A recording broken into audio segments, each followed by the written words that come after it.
Good evening, everyone, and welcome to the Menlo Park City Council meeting on Tuesday, May 14th, 2019. We're going to go ahead and call the meeting to order with a quick roll call. Everybody here is present except Councilmember Carlton. We're going to go ahead and do some introductions. So down off the dais on the far left, we have our City Attorney, Bill McClure. To his right, we have our City Manager, Starla Jerome Robinson. To my left is our Mayor Pro Tem, Cecilia Taylor.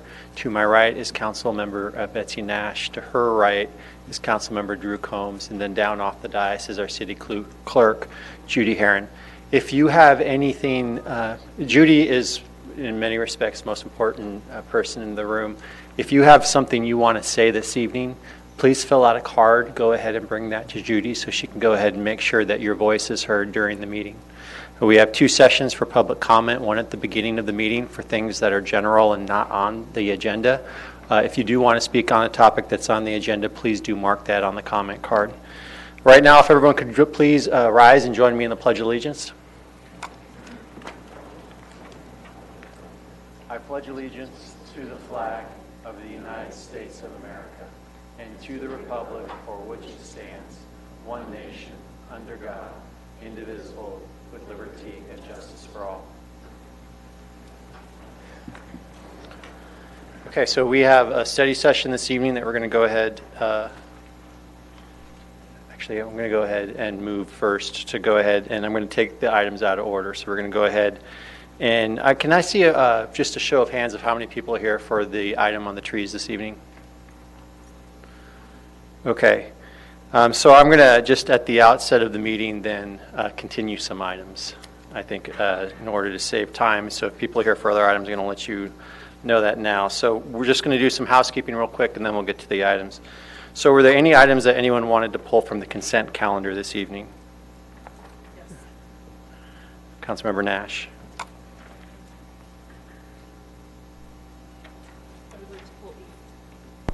I would like to pull E4. Okay, I'm going to go ahead then at this time and then just go ahead and continue E4 to our next meeting. Any other items from the consent, excuse me, if you guys all agree, does everyone agree that we can go ahead and continue that item in the next meeting? Yes. Okay, so we'll continue E4 to the next meeting. Going ahead then and then looking through the rest of the calendar, the regular business calendar beyond the trees. Looking quickly at the information items, are there any items that people want report out or discussion about this evening on? I'd like discussion on G5. Any other items? G6.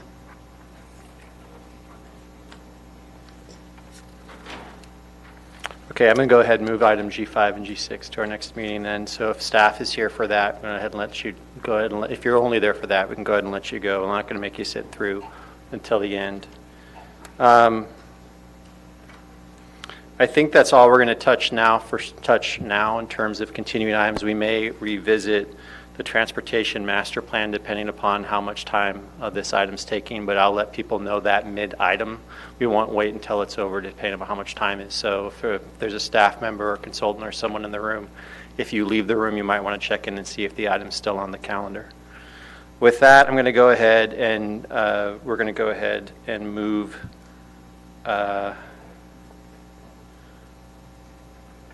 item F1 to the top of the agenda, issue determination on an appeal of the Environmental Quality Commission's approval of a heritage tree permit to remove 7 heritage redwood trees at 1,000 El Camino Real, and 2, to determine whether to waive the 500 appeal based on the appellant's request. At this time, we're going to have a presentation by our Sustainability Manager, Rebecca Lucky. Ms. Lucky.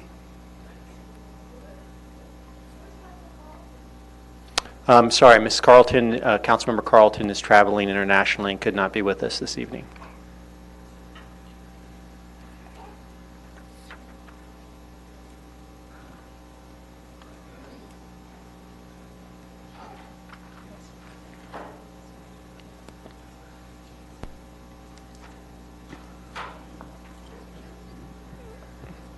She can go ahead and speak to it this time. So we're just going to pause a few moments for Ms. Lucky.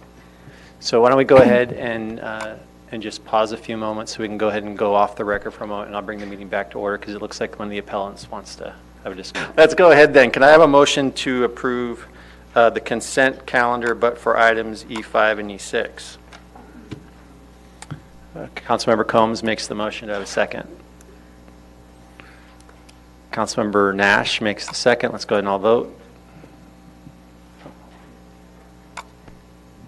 The motion passes unanimously. Thank you. For some reason, Councilmember Nash's computer is programmed as me. Is that? Okay. Oh, okay, no worries. All right. Any other suggestions of what we can do while we wait? She's here. Excellent. Okay, at this time, we'll go ahead and Ms. Lucky, we'll go ahead and start the item F1.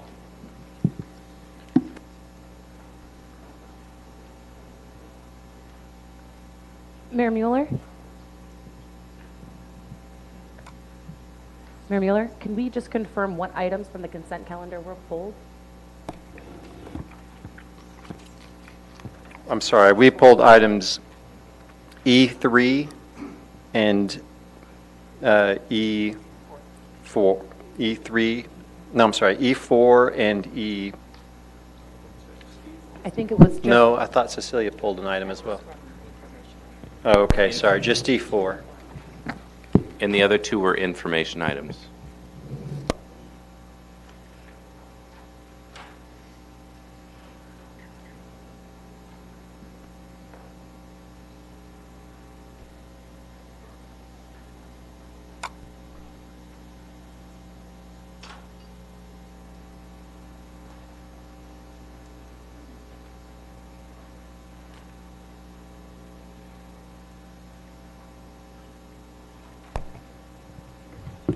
Apologies.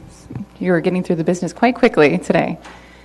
So tonight, staff is here to present our analysis and recommendation for the Heritage Tree Appeal at 1000 El Camino Real. And before I begin, this appeal process has involved staff from other departments, community development, public works, and the city manager's office.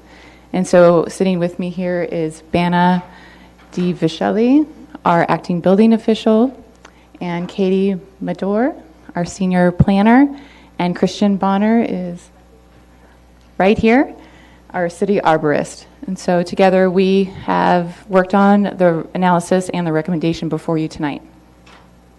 And I should also mention we did have two consultants work with us. They are the peer reviewers. That's Doug Hobach, he's a structural engineer, and also Jim Clark, who works for Hort Science. He's the managing consulting arborist.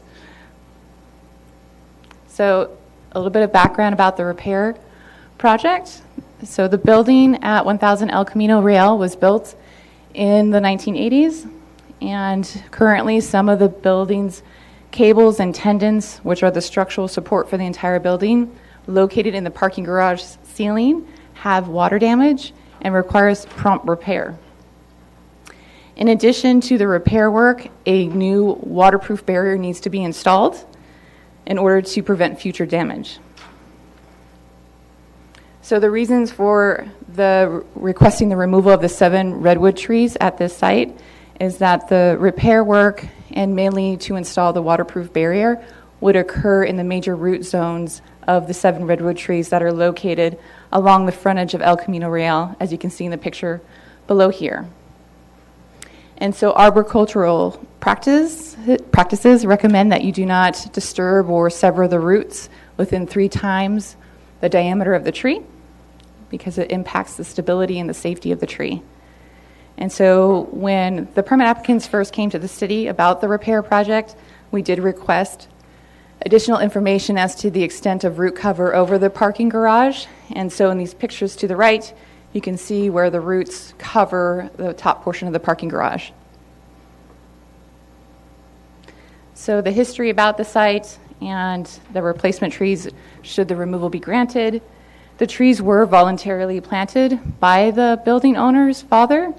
There are 76 trees on or near the site, and 40 of those trees are heritage trees. The city does require a tree replacement ratio of 2 to 1 for commercial sites. So for every tree removed, trees are required to be planted. And the city staff worked with the permit applicants to revise plans to preserve more trees at the site. And so what it really came down to was that these 7 redwood trees were not able to be preserved due to the nature of the repair work and the need to install the waterproof barrier. So the replacement trees for the 7 redwood trees would be a mixture of Brisbane box, London plane, and coast live oak. And they would be planted further away from where the parking garage currently is in order to avoid this future problem from happening. And in the pictures below, you can see that's a picture of the site in 1983 when the trees were very young, and a picture of them where they are today. So the project approval and appeal process. So the project did require Planning Commission approval, and that was granted in October of 2018 because the repair project does alter the facade of the building. And then in November and December timeframe, the city arborist approved of the heritage tree removals, and a public posting of the removal was posted on the trees, and that did raise a lot of community concerns over December. And so in January of 2019, staff held an informal meeting with concerned citizens or community members to talk about why the repair project was needed and to answer any questions. And at the meeting, it was expressed by many community members that there could be alternatives to explore that were feasible and reasonable. And as a result of that meeting, the very next day on January 9th, an appeal was filed. And when an appeal is filed for a heritage tree permit, it is first heard by the Environmental Quality Commission. So in March 2018, staff worked with the permit applicant as well as the appellants in looking at 8 different alternatives to test if they were feasible and reasonable. The Environmental Quality Commission reviewed the analysis and made a determination to deny the appeal in a vote that was 4-3, which would allow the trees to be removed on the basis that there is no feasible and reasonable alternatives that were identified at the meeting. In April, an appeal was filed to the City Council based on 3 of those 8 alternatives that could be feasible or reasonable. So here we are today, May, and the Council, not 2018, sorry, it's 2019, all those dates. The City Council is making a determination on the environmental qualities decision, and the City Council is the final decision maker on this heritage tree appeal. And I'd just like to note that the permit applicant has been working throughout the process to analyze alternatives, respond to questions both from staff and the appellant, and meeting with the appellant. And they have expressed a concern to address the building's safety and wanting to complete the work this summer before the rainy season. So the analysis of the alternatives, staff originally made their recommendation on to remove the trees based on 3 of the 8 criteria that are found in the Heritage Tree Ordinance in making a decision to remove a tree. The first is the condition of the tree with respect to proximity of existing and proposed structures. So again, the amount of root cover that would be removed would compromise the safety and the condition of the tree, and the need to remove the trees in order to construct the repairs or improvements. And then lastly, if there are any reasonable and feasible alternatives that would allow preservation of the trees. The ordinance, our current heritage tree ordinance, doesn't define reasonable or feasible. And so in this case, staff used the following criteria to evaluate and test whether an alternative was reasonable or feasible. And the first one was the ability to preserve the trees and maintain overall good health of the trees, as well as ensure public safety. The second was any legal restrictions or ensuring that whatever alternative was chosen, it would meet current local, regional, or state building codes or regulations. And the third was to allow the prompt repair of the structural support of the building in order to reduce the safety risk. And then lastly was the reasonable cost of the alternative in relation to the value of the trees removed. The value of the 7 redwood trees are valued at $157,500, and that is based on the current language in the Heritage Tree Ordinance that uses the guide to plant appraisals. It's an industry standard. And we had the peer reviewer review it as well as our city arborist, and they all confirmed that that was the value of the redwood trees. And then also looking at the alternatives in relation to the proposed cost of the project. So the current project to repair the building is valued at $1 million. So the alternatives for consideration for tonight that was brought forward by the appellants is the first one was the alternative that was presented to the Environmental Quality Commission, which was retrofit the building with steel beams. This would preserve the trees. However, it does violate state building code requirements for vehicle clearance. So there's a minimum requirement, and that would only allow about 12 inches of steel beams to be installed, and that is not enough to uphold the weight of the building. And it's not also clear whether that would resolve future water damage, so there is a potential that a water barrier would still be needed. The second was a modification from the EQC analysis, the Environmental Quality Commission, which was to use cables to brace the trees to the building. Originally, it was proposed that you could cut the roots and hopefully the roots would grow back and then you could remove the cables. And what we found was that you wouldn't be able to probably remove those cables. They'd have to stay there for the life of the tree. So that's why that was determined not feasible. But the appellants are proposing a modification of that and folding the roots back toward the tree trunks and then bracing the trees to the building. And again, that we still come up against the industry standard of not severing or damaging the roots within 3 times the diameter of the tree. So that is considered not feasible. And then the third option, which was proposed by the appellants, which was to add extra walls for support where the tendons or cables are weak or damaged.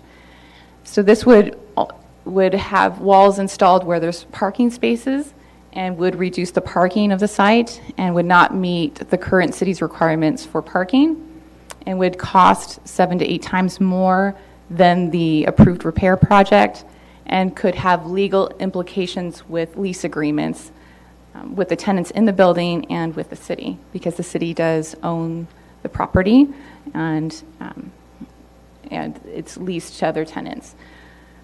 On April 29th, we did receive a third modification or a second modification of the third alternative, which was to retrofit the building to separate the structural system of the slab below the building. And so in this option, it's pretty similar to number 3, but you wouldn't need to remove any parking. And the appellants did engage with a well-known structural engineer.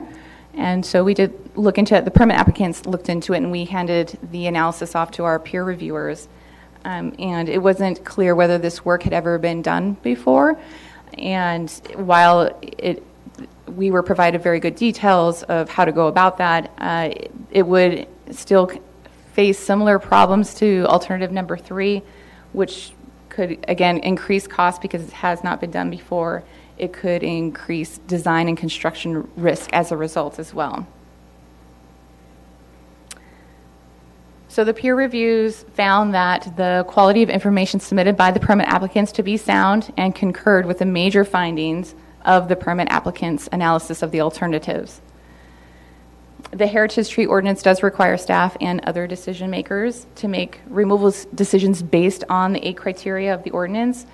And so the staff has concluded that denying the appeal is our recommendation based on no reasonable or feasible alternative that would safely preserve the trees and allow repairs within reasonable cost and in a reasonable time frame. The appellants have also requested that the fee be waived for the appeal, and a fee waiver was granted for processing the Environmental Quality Commission's appeal. And so it is up to the council whether they would like to grant that waiver. There is quite significant costs that are involved with appeals. We do not recover a large portion of those costs when processing them. And with that, that concludes my presentation, our presentation. Thank you. Thank you. to my colleagues, do you guys want to go ahead and ask questions now and then take public comment? Or you want to go straight to public comment? Straight for public comment. Okay.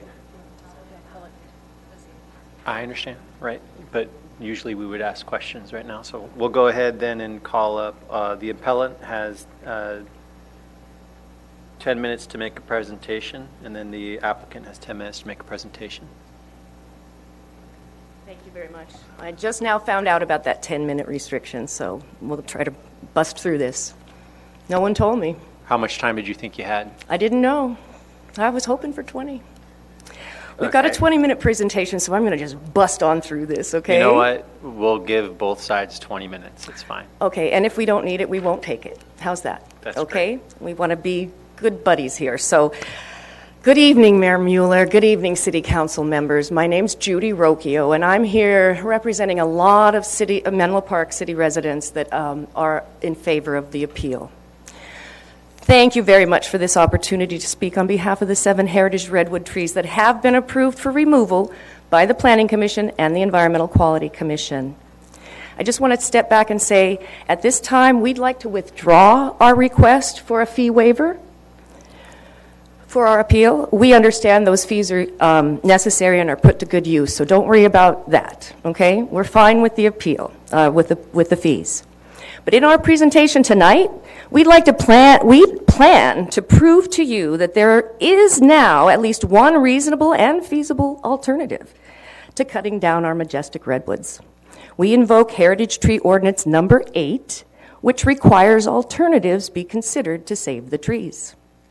Since neither the city nor the applicant provided reasonable or feasible alternatives to cutting down the trees, the appellants decided to do so. We owe a big thank you to Peter Edmonds, who found Dr. Bijan Amali, a globally respected and fortunately local structural engineer. Peter personally contracted with Dr. Alami to provide an alternative proposal that will both fix the building and save the trees. We provided Dr. Alami's proposal to the city staff, who forwarded it to the applicant, and it is included in the staff report under Attachment I. Since that time, Dr. Alami has modified his original decision to address the concerns in the staff report. For the record, we believe the hearing tonight is premature. There are still differences of opinion and facts among the structural engineers consulting to the various parties, and these differences need to be resolved before the fate of the trees is decided. I hope you agree. Now I'll turn the mic over to Peter Edmonds, who will introduce Dr. Alami, who will explain his proposal, which will repair the building, save the trees, and guess what? Cost less than the proposed. Okay? Thank you.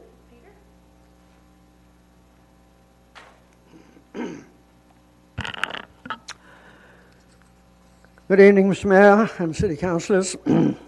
I'm Peter Edmonds, a resident of Menlo Park District 3, and formerly a principal scientist before I retired from SRI International, a contract research organization on the next block down Ravenswood Avenue. The appellant's premise has been, and still is, that with sufficient diligence and ingenuity, a solution can be found to the problem of repairing the applicant's podium sufficiently, but not necessarily like new, without removing the 7 heritage trees. Therefore, the first question we have sought to answer is, what will that take? We've presented several alternatives, all the while converging on a course that is towards more reasonable and feasible alternatives in deference to particularly Heritage Tree Criterion number 8. So tonight we will focus on the latest alternative, let's call it option 10, proposed by our expert structural engineering consultant, Dr. Bijan Alami. Dr. Alami is the founder and principal of 2 companies in Redwood City, PT Structures and Adapt, a software corporation for designing such high-tech buildings. As well, he has been a professor of civil engineering at San Francisco State University and part-time chair of that department. It's my pleasure to introduce Dr. Bijay Malani to you, who has postponed an important business meeting in South Africa in order to appear at this hearing.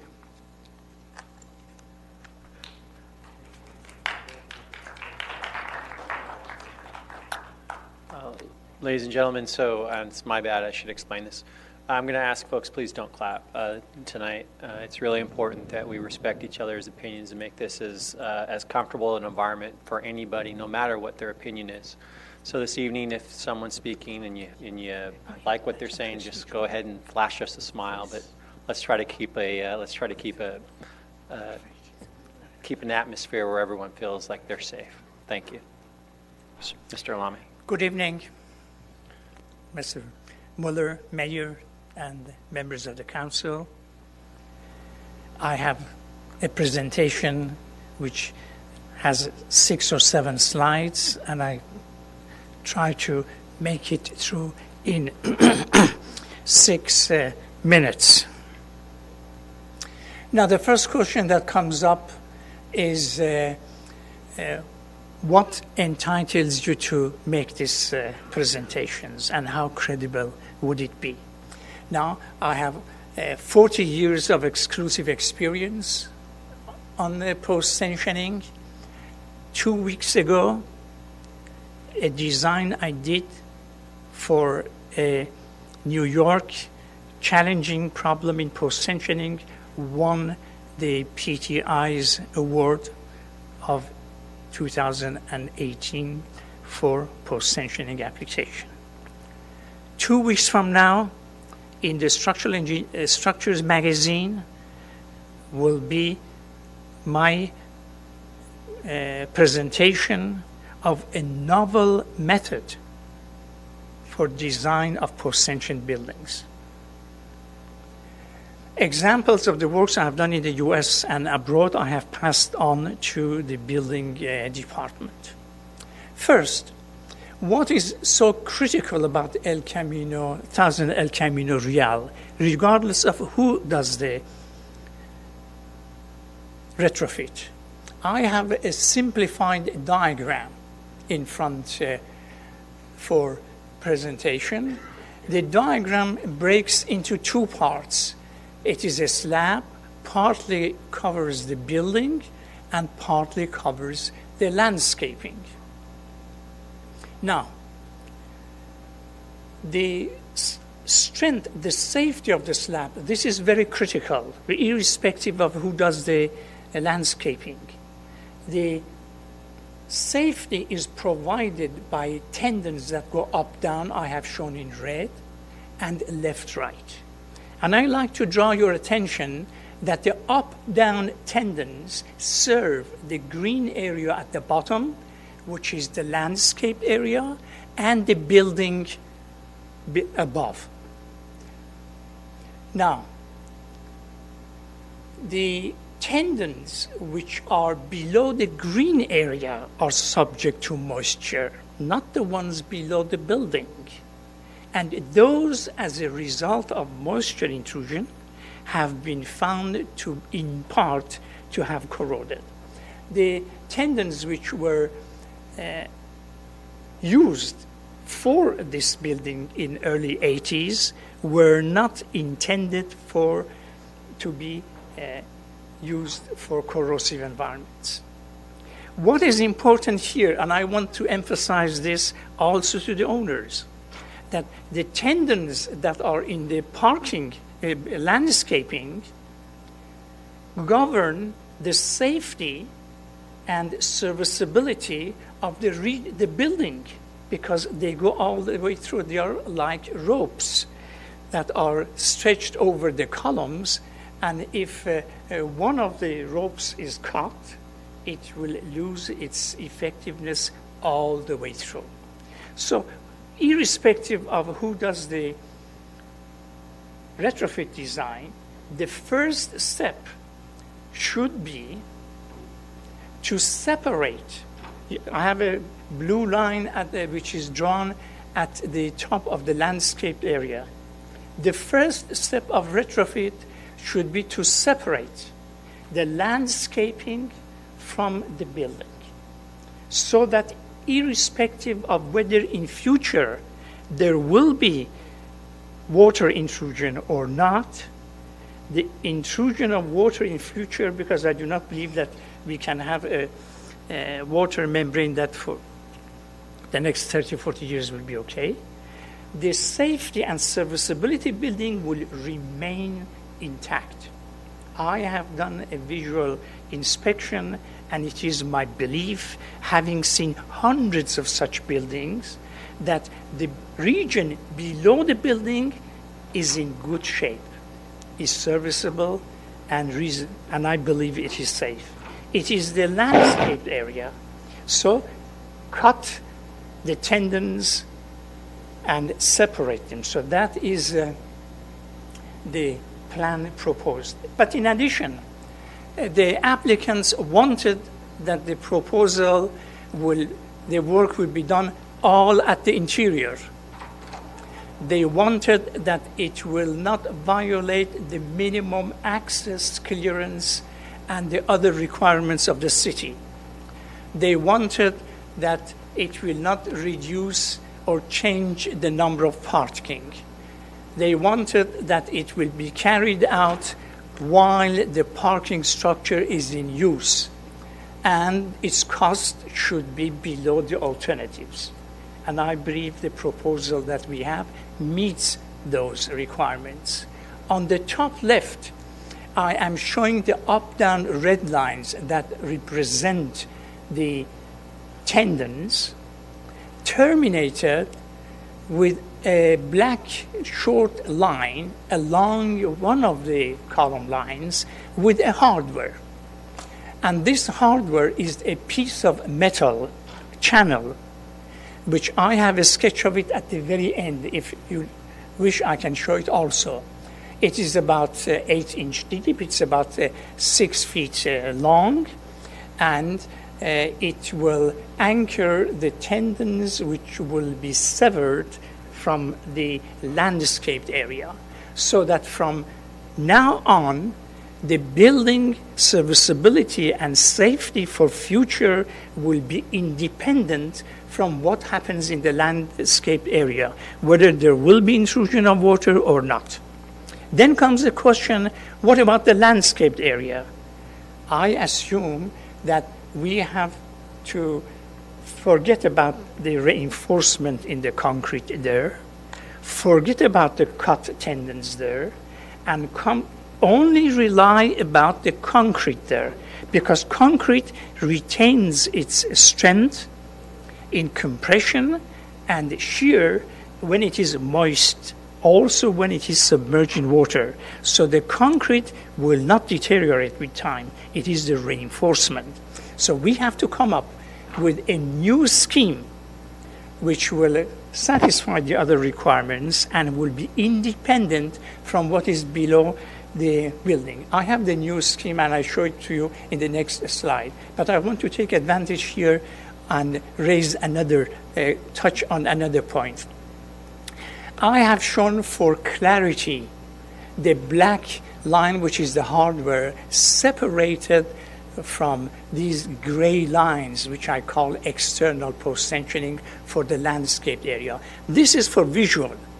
In reality, the two may reach one another, or they may be even a little bit of overlap for continuity. All this will have to be determined by analysis. Is the analysis capability, the knowledge available there? It is. And also the tools are there. So let's go next to what happens to the landscaped area.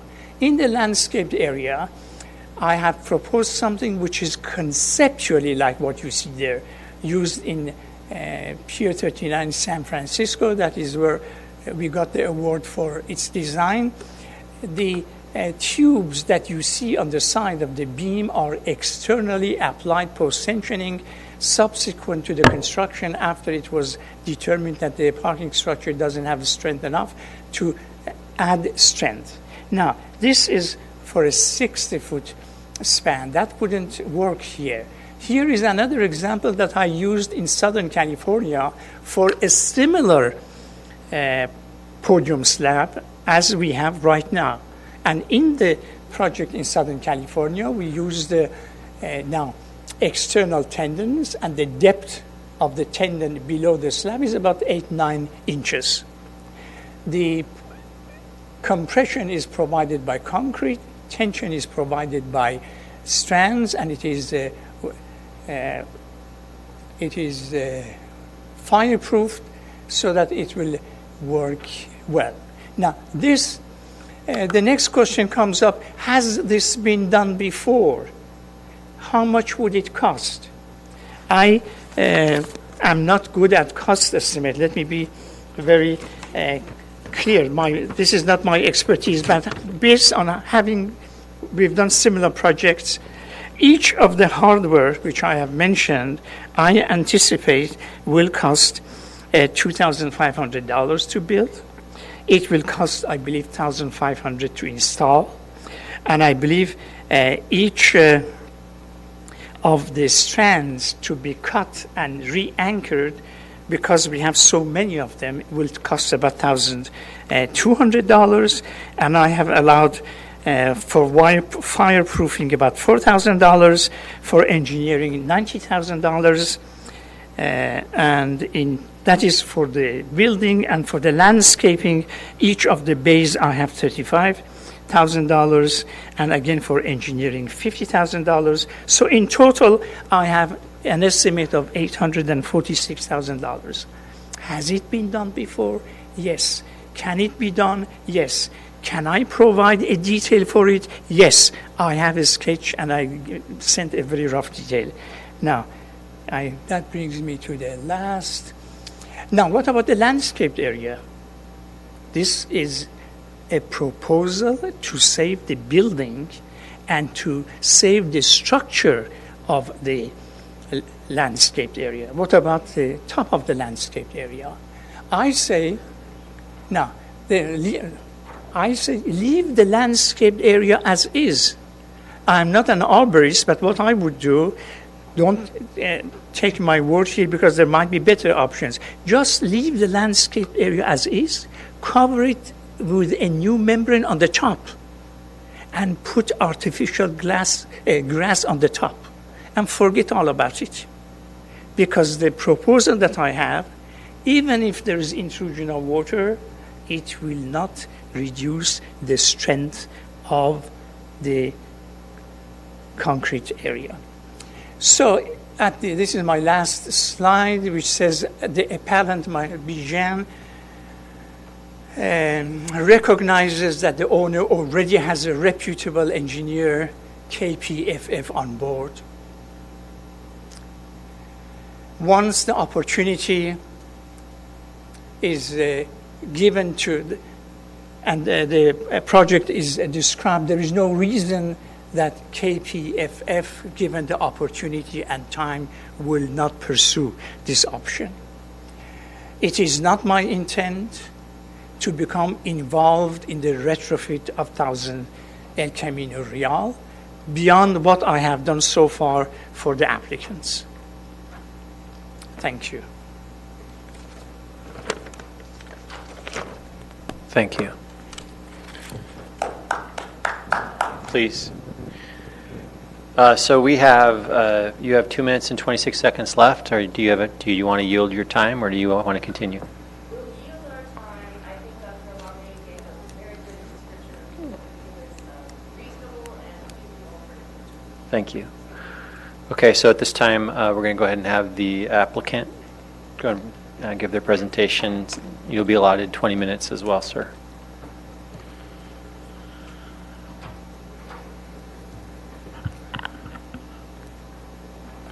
Take the reading glasses off so I can see you and say hello. Thank you. Mayor and council members. Good evening. I am Matt Madison. I was raised in Menlo Park, and my wife and I raised our children in Menlo Park.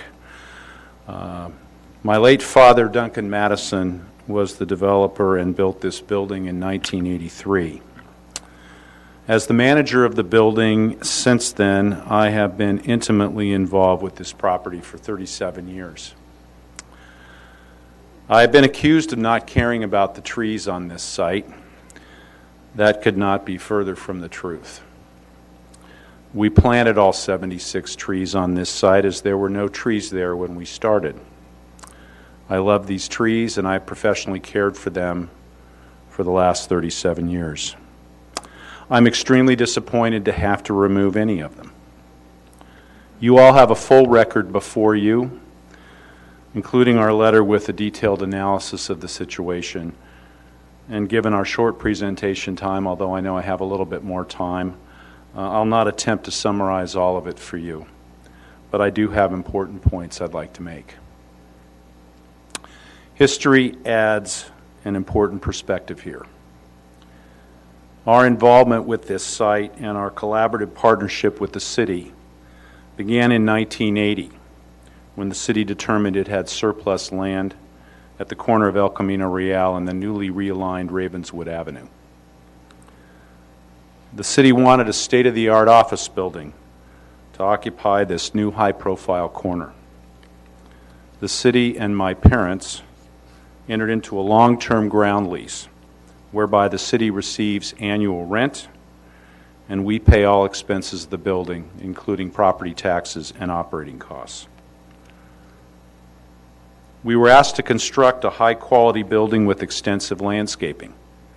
The city insisted that most of the parking be underground for aesthetic purposes.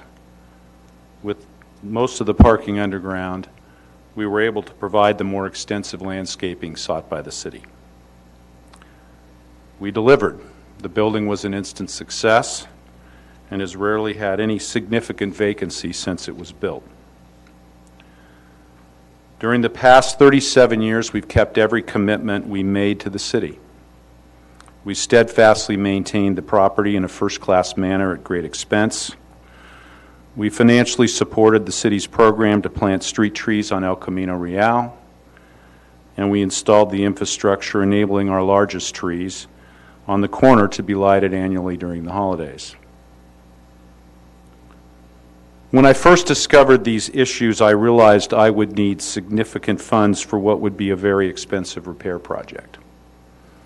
Rather than seek financial assistance from the city, I sought a larger mortgage to provide the funds.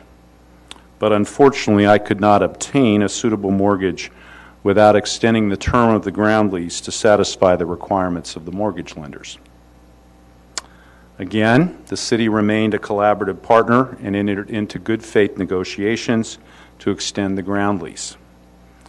As a result, the annual ground rent we pay to the city doubled, but rather than complain, I made the rent payments while borrowing more money for these repairs. Importantly, we derive no financial benefit from this process. We will gain no additional rentable space, and our rents will not increase. So now I need the city to be the same collaborative partner it has been all along as my landlord, by removing the obstacles to my commencing this important work to solve our collective life safety issues. We have exhaustively examined the issues and analyzed many remedial alternatives. Our conclusions are based on established science and experienced and professional engineering from the best consultants we could find.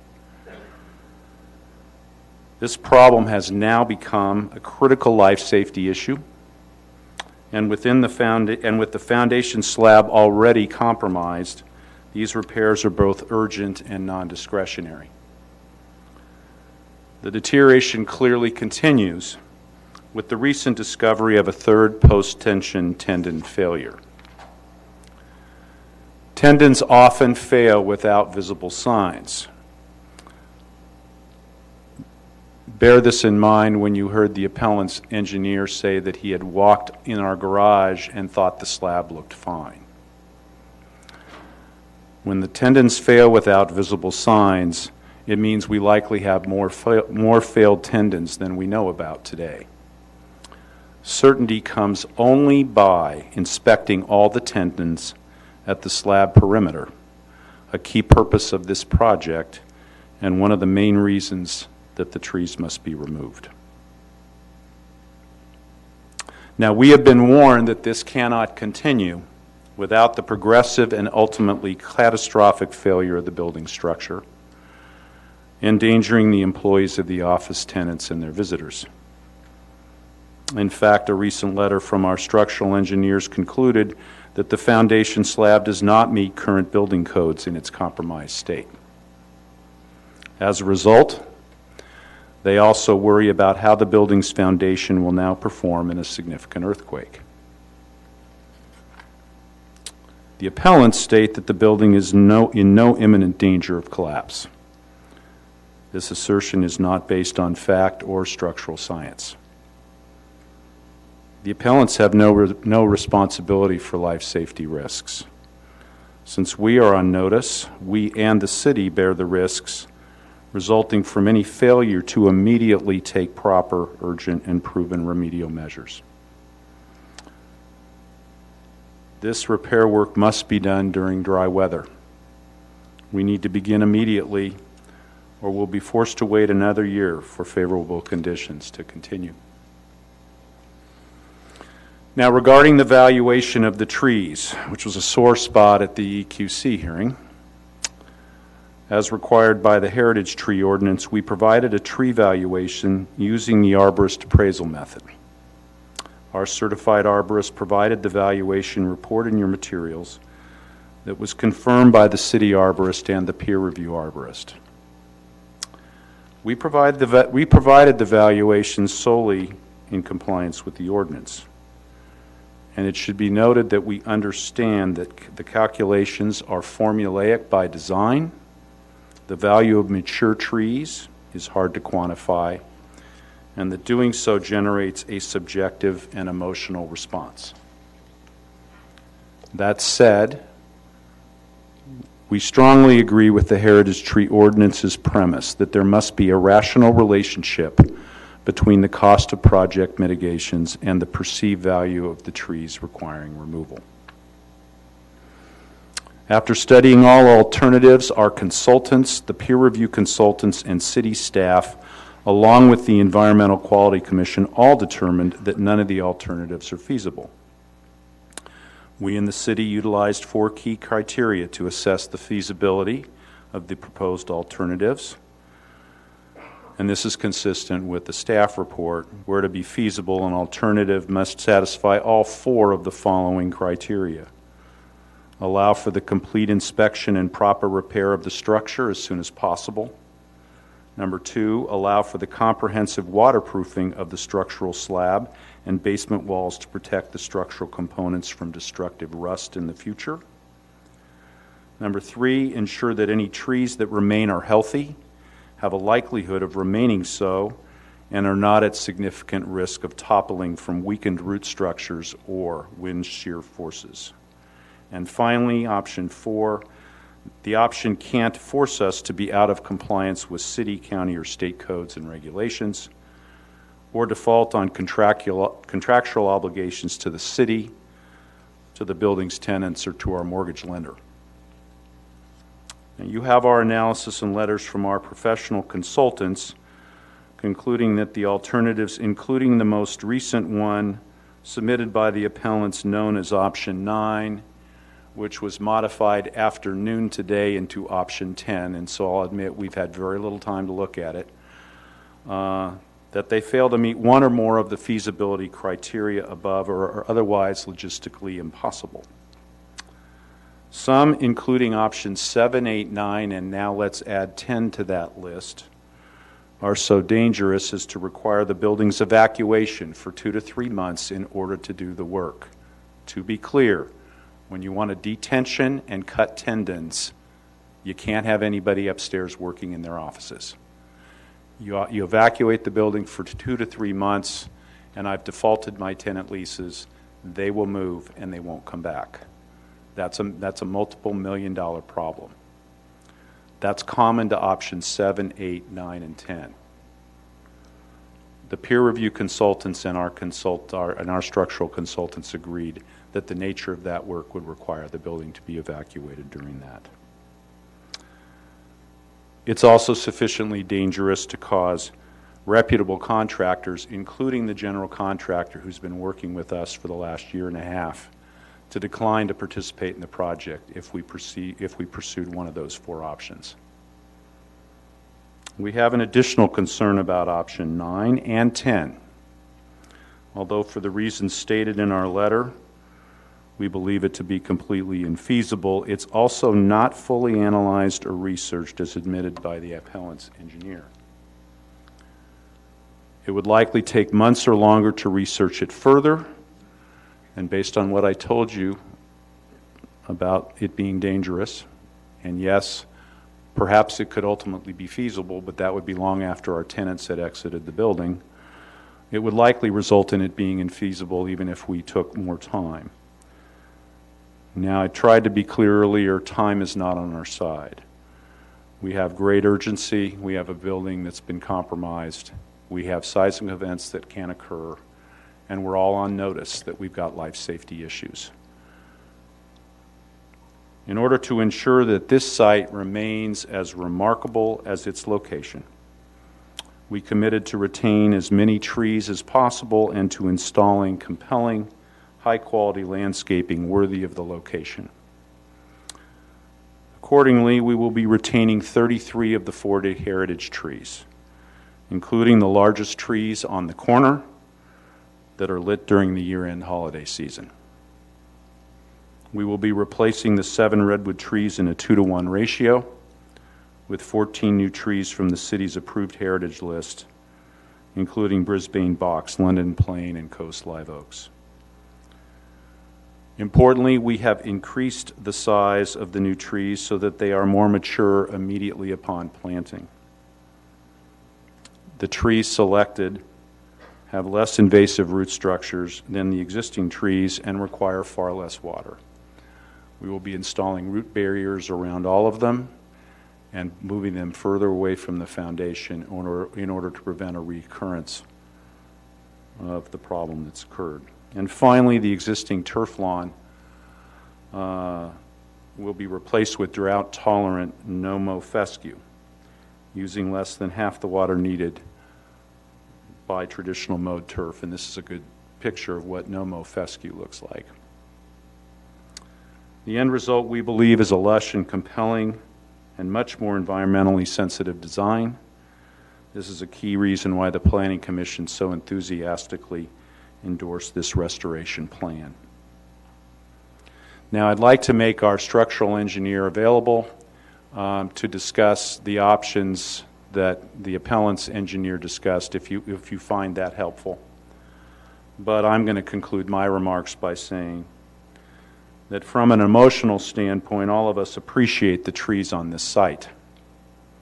We clearly prefer not to have to remove any of them. But this decision has gone past the point where it can be made solely on emotion. It's critical to remove these trees so that the structural post-tension cables can be fully inspected and all of them repaired in a professional manner. We in the city must act together and quickly to ensure that this urgent work is undertaken immediately and during dry weather to preclude further liability risks for both of us. Life safety concerns must always take precedence. That's a mantra in the construction and real estate industry, and it's true. Under those circumstances, the prudent response is to trust the experts, even when doing so requires making a difficult decision. We respectfully request that you concur with the staff's recommendation and the decisions by the Planning Commission and the Environmental Quality Commission. Deny the appeal of our tree removal permit and allow us to proceed with this urgent repair project. Thank you very much. Thank you. I just want to remind people at this time, if you want to speak on this item, to please fill out a comment card in the back of the room and go ahead and bring them to Ms. Herron.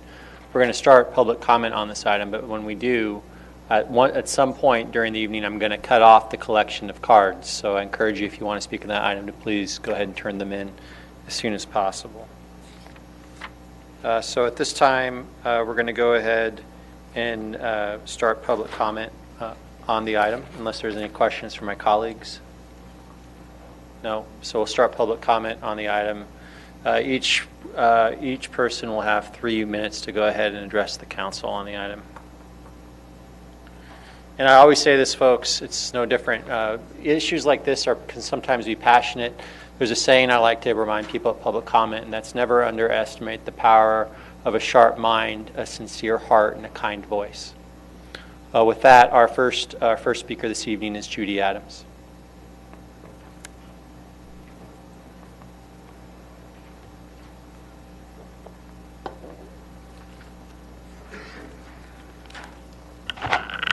I will try to have those qualities.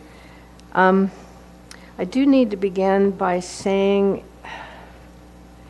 this building, the design, the structure, the podium, the water barrier, and the planting of known root behavior of redwood trees was extremely ill-advised, as we see now. And that to continue the same structure that has failed may also be ill-advised, and that some other structural foundation and strengthening needs to be considered using current science. I respectfully say that if the developer hired the structural engineer and there weren't other further afield considerations during the earlier part of the evaluation, such as the person brought in who seems to be highly qualified, could have provided in a timely fashion the evaluation of the option he considered, which uses newer technology and shows experience with his suggestions in other situations.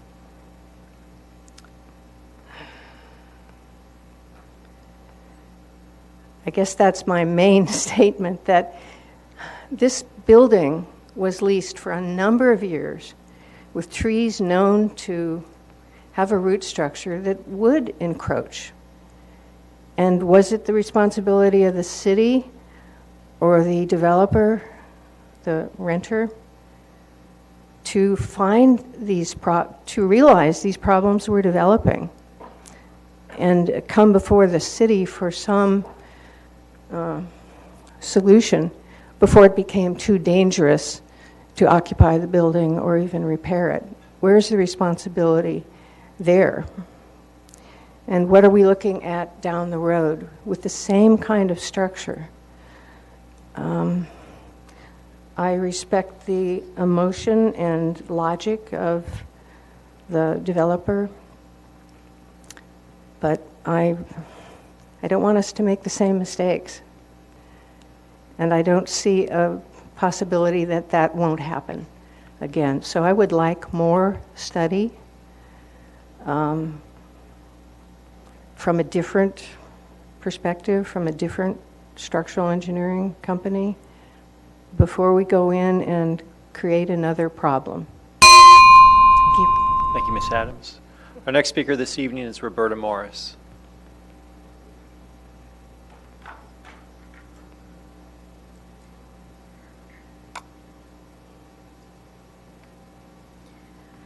Good evening, I'm Roberta Morris, and thank you for letting me speak. I have a picture here of the surface lot behind 1000 El Camino Real. I put one in the minutes and take 2 copies. And it shows that the surface lot at 1000 El Camino Real is always pretty much empty when all the other lots around it are pretty much full. The owner is notorious for pasting nastygrams on cars that do dare to park in the lot. And so when I was a library volunteer who preferred crossing the tracks on foot, I was warned, certainly don't park there. It seems to me that if Mr. Madison needs to have needs to have parking for his tenants, that lot with 90-plus spaces would be perfect and might alleviate all the problems. If not, then how about a little eminent domain so that that surface lot can go to the rest of the city and we can all park there when we need to. You can put meters in, make a little money. He's also pointed out in his filings that the city is the ground tenant of the property. That makes me think there's a kind of a conflict of interest with the city deciding what to do on behalf of the people in the tree ordinance when it's already involved in the business of the property. The tree ordinance is there to encourage creative thinking, partnerships to save beautiful trees, oxygen, our future, our enjoyment of city life. Instead, it seems to reward bad caretaking of trees. I've never seen an arborist report that didn't say that the trees were in bad condition, and whose fault is that? The trees weren't born bad. So the problem with that is that the message of the tree ordinance is if you mistreat your trees, the city will help you speed them to their death. If the city does choose to let the axe fall on these 7 redwoods, I suppose it should consider changing the city symbol from a tree to a picture of an empty surface parking lot. Thanks. Thank you, Ms. Morris. Our next speaker this evening is Mark Mitchell.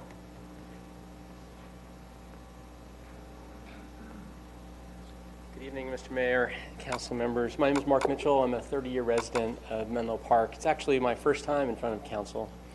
And I come passionate about the issue, unaffiliated with anybody, to do with it from a financial or otherwise perspective.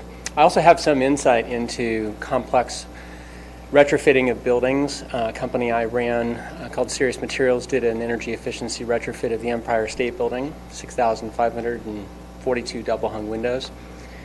So I know the complexity of some of these matters. I'm passionate about this because while I love trees, and I've planted many of my own over the years, and I'm passionate about the redwoods, and I'm always admiring of the trees that are lit during the holiday season, this owner is being as reasonable as he can, or they can, and is trying to accommodate a very, very serious issue, life safety. And I think it puts us at a very difficult crossroads when we choose the trees over the life and the potential risks that are at hand, even this evening or ahead of us, whether it be seismic or some other reason. And I think the statutes that are at hand contemplate that, there's a quite explicit measure. They've provided for 2 trees for each one that's taken down. And what I've heard, and in listening to and reading the press over this topic, it seems like what you're being asked to offer up as an alternative is some novel approach and increasing delays. And from folks that frankly don't have the accountability, be it the owner or council or the city or the taxpayers for this community if something unfortuitous were to occur. And what the owner deserves now, after all of the appeal work and response, is a timely response, an answer tonight, and one that says that they can go forward, that the appeal be denied, and to do the right thing for the people that occupy that building, whether they're tenants or guests who walk in it or park in the parking lot. So I wanted to be brief, but I also wanted to state my quite passionate view that the appeal be denied. Thank you. Thank you, Mr. Mitchell. Our next speaker this evening is Jane Williams.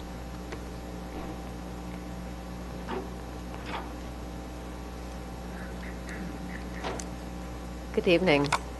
I'll say first that we sent a letter to Ms. Nash today that gives you more information about our view, but we just wanted to summarize, my husband Craig and I, what our views are tonight.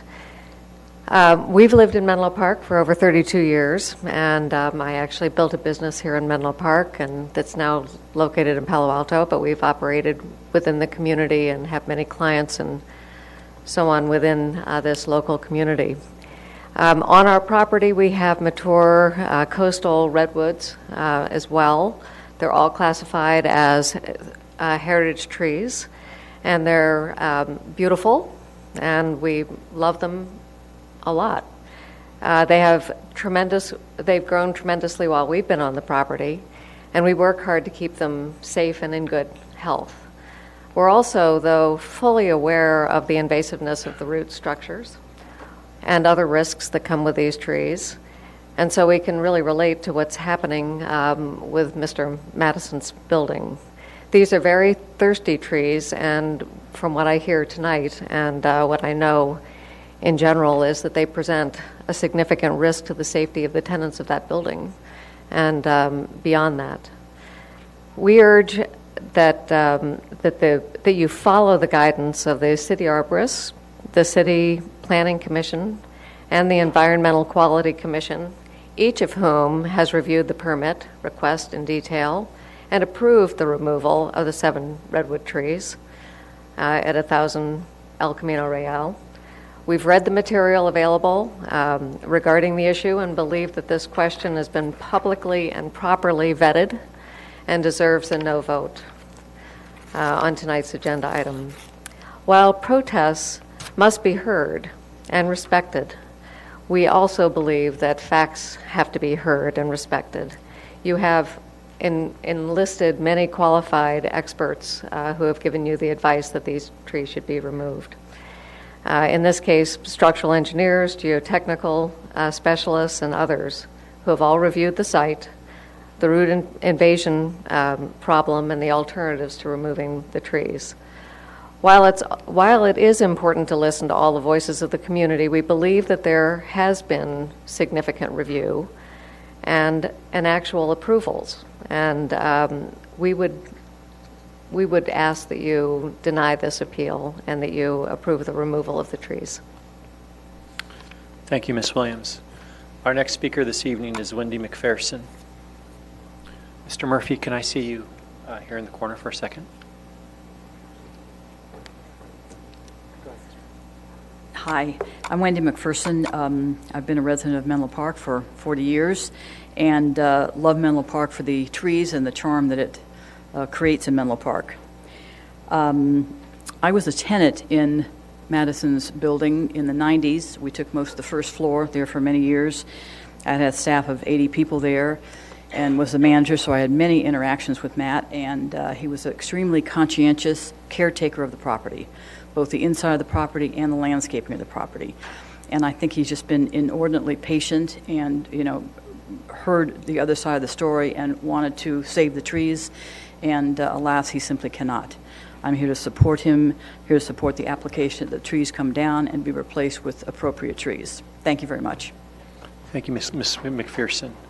Our next speaker this evening is Charlene Cogan.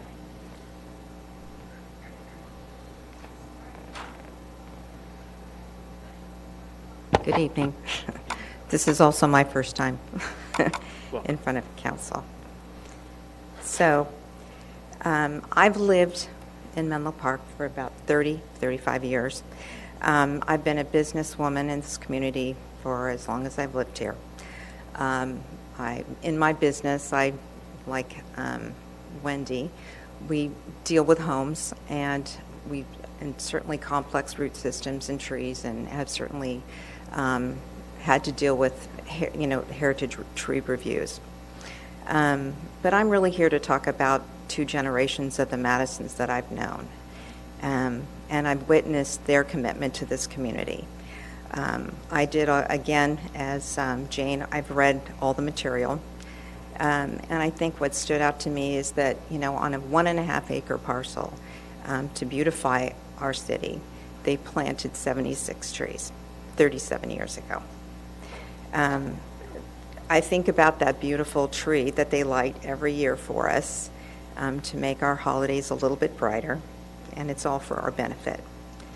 And therefore, as I look at the report, I really do believe that the removal of these 7 trees is necessary for our safety, and I think the trade-off and the addition of the 14 trees and all the other plantings that they're talking about is certainly appropriate.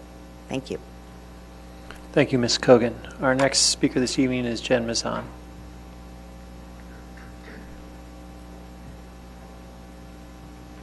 City Council members. My family moved to Menlo Park in the late 1970s. I cannot remember a time when there weren't redwood trees in front of 1000 El Camino Real, and I estimate their value to the community at much more than $157,000. But I want to focus my comments tonight on the process of finding feasible and reasonable alternatives to this complex problem of repairing a flawed building structure while preserving our community's increasingly rare heritage trees. We live in Silicon Valley, where we are world-renowned at finding innovative solutions to hard problems. There are three key elements. One, leverage a diverse group of people who can represent different points of view and areas of expertise to frame the problem you're trying to solve carefully so that you don't rule out innovative solutions. Two is to leverage that same group of folks to explore multiple solution ideas. And three is to validate multiple ideas with customers and stakeholders. Then you lather, rinse, repeat. That's basically the formula. So how did we endeavor to find feasible and reasonable alternatives to removing these 7 heritage redwood trees, which in point of fact have not caused the structural damage to this building? Phase 1 was the Planning Commission review.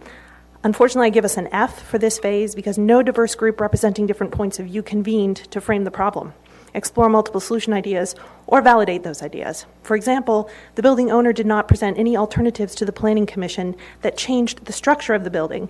He only considered options that involved repairing the building structure as is. This approach is suboptimal because the building structure is fundamentally flawed. The new waterproof barrier will fail again in approximately 30 years. Phase 2 was the first appeal to the EQC. I give us a D for this phase. While Menlo Park staff did solicit different points of view from appellants and Menlo Park residents, those people did not come together as a group to frame the problem, generate and explore multiple solution ideas, and validate those ideas. Instead, problem framing, idea generation, and exploration occurred unilaterally, with Menlo Park staff acting as intermediaries. Critically, the framing of the problem did not reflect the true value of the trees to Menlo Park residents, which again is much more than $157,000 for all 7 trees. The EQC's validation assessment hinged on the alternative solution's cost relative to the tree value. I would love for us to frame the problem as follows. How might we maximize the community value of this public land? We certainly don't maximize it by reviewing the trees in order to preserve a structurally flawed and outdated office building. We certainly do need more low-income housing near public transportation. I urge you to prioritize maximizing community value for Menlo Park residents over solving this building owner's multi-million-dollar problem. I very much hope that this process of finding feasible and reasonable alternatives is not typical of how we seek innovative solutions to complex problems in Menlo Park. Thank you very much. Thank you, Ms. Mazan. Our next speaker this evening is Rico Rosales.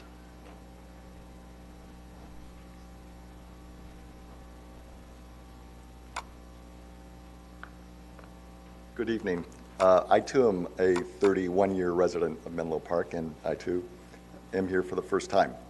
I'm here because I know the Madisons, have known them for over 20 years, parents and Matt and Betsy, and I know of their commitment to our city and their commitment to making it a great place to live. I too am one who loves trees, love the fact that they make Menlo Park such a beautiful city, but notwithstanding that, and while I generally am in favor of preserving as many trees as possible, that is not the case when it comes to these 7 redwoods, and so I oppose the appeal in this particular case. I oppose it for 3 principal reasons, and I want to be brief here because I think the presentations have adequately addressed those issues. Public safety not just to the building inhabitants or occupants, but to Menlo Park pedestrians, to Menlo Park commuters, as well as anyone who might be in the area should some calamity befall the building.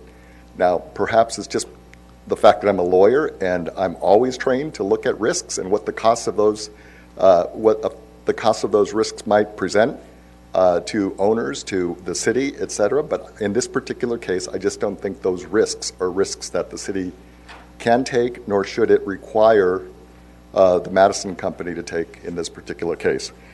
Second, I believe that as the presentations, I believe, outline, there has been considerable effort to bring expert opinions to the council on this subject. I believe that that has been done thoroughly and responsibly, and I believe that those experts are entitled to some deference.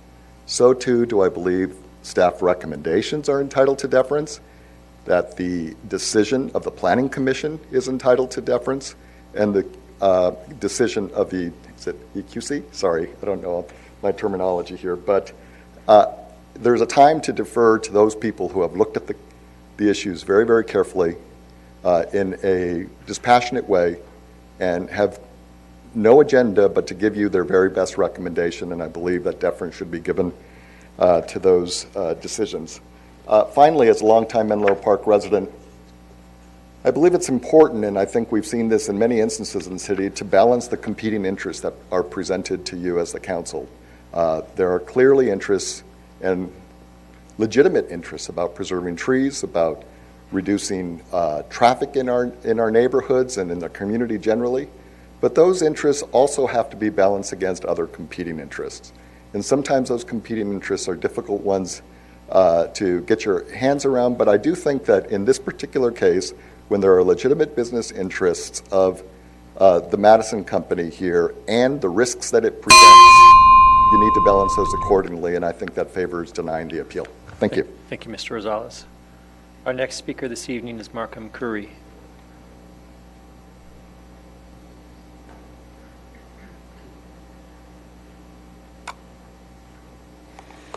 Thanks very much, and my name is Markham Corey. I have lived and worked within this very local area, including Menlo Park, for the last 40 years. You said consider being kind and respectful. Totally agree with that, but we have to be careful not to exclude the truth in doing that. Nature is incredibly important to me. I hike in the Santa Cruz Mountains nearly every day. I'm in redwood habitat every day. I'm in frequent contact with nature. It's essential to my well-being. This whole system is being phrased as a win or lose. It's not. There's really one decision that unifies all of this together and achieves everybody's stated desires.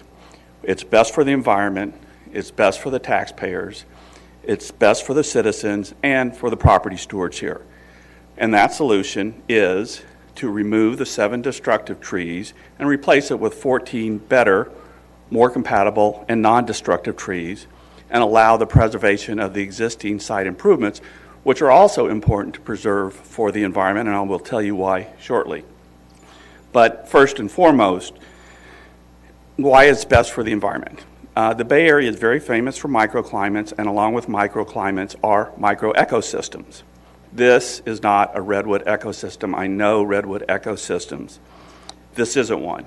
We get 1/3 of the rain down here that they do up in the hills. There's no creek near here as a natural water source.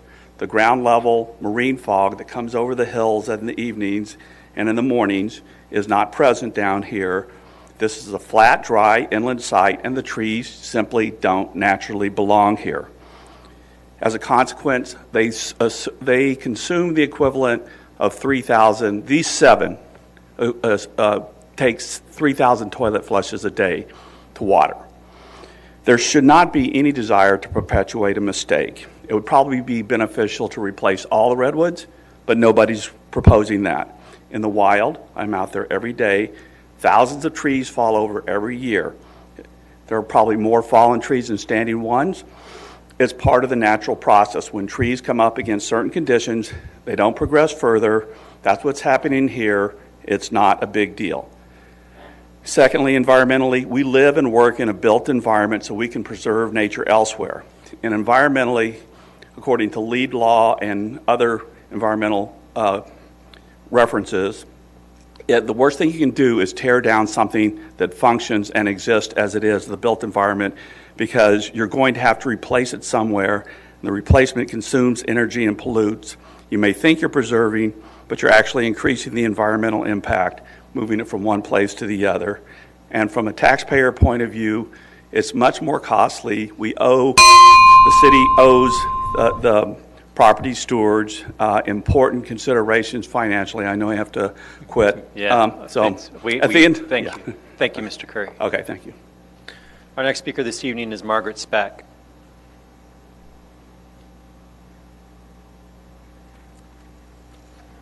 Thank you very much for the opportunity for me to speak. I want to start by saying I've lived in this area for 50 years. I started in Palo Alto. I moved to Menlo Park because of the beauty of Menlo Park and the trees. So I just want to preface my remarks with that. I also want to say that redwood trees were indigenous to this area. We have El Palo Alto to show us that. These trees are healthy, they're thriving. There's no reason to expect that there's going to be a problem with these trees. Redwood trees survive fires. We've seen that up in the hills.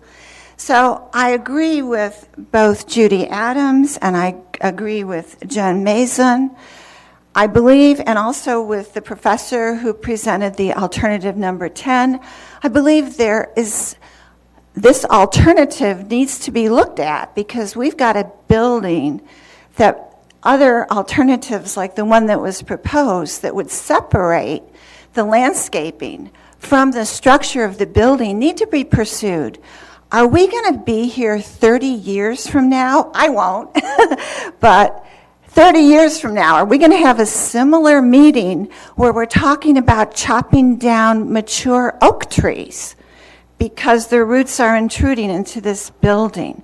I'd like you to consider that. So all I'm requesting is that number 10 be considered, the alternative that was just presented. I know that the owner of this building has great intentions. I'm not sure. I'm not a structural engineer. I don't know what the urgency is for addressing these problems. I haven't seen the reports. I do know we're going to get a lot of rain right now, this week. So we don't have a dry period at this point. We will in the summer. I'd like to close with a few points. Redwood trees, mature coastal redwood trees, sequester the most carbon dioxide of any tree on the planet. Google it, you'll see. Those trees are providing an incredible service. We're in the middle of climate change right now that many of us have experienced as we travel to various places. And I would just urge you to think about the future of our children. Chopping down these 7 redwood trees is priceless. It's worth way more than the price that's been placed on these trees. And I would encourage you to seriously consider the alternative that has been presented tonight.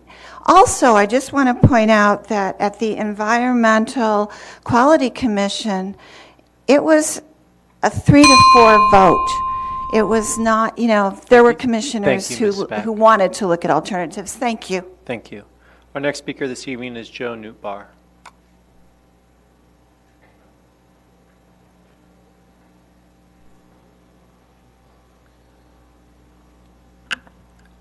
Good evening, Mayor and Council members. I'm happy to be here tonight. I was going to tell you that I'd lived here for 20 years, but it kind of seems insignificant now. I was, coming to brag or something, but so I've lived here almost 20 years, becoming less significant as the night goes on.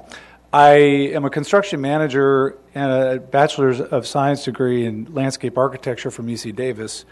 I bring a fairly interesting perspective because I've designed or constructed many landscapes on podiums before, currently doing some in Mountain View today. It's a very common practice and it goes on every day in every community. This is not a deficient method of building a structure or landscape, and it's going to continue. As a landscape architect, I love trees. Sequoia sempervirens, one of the best trees of all time.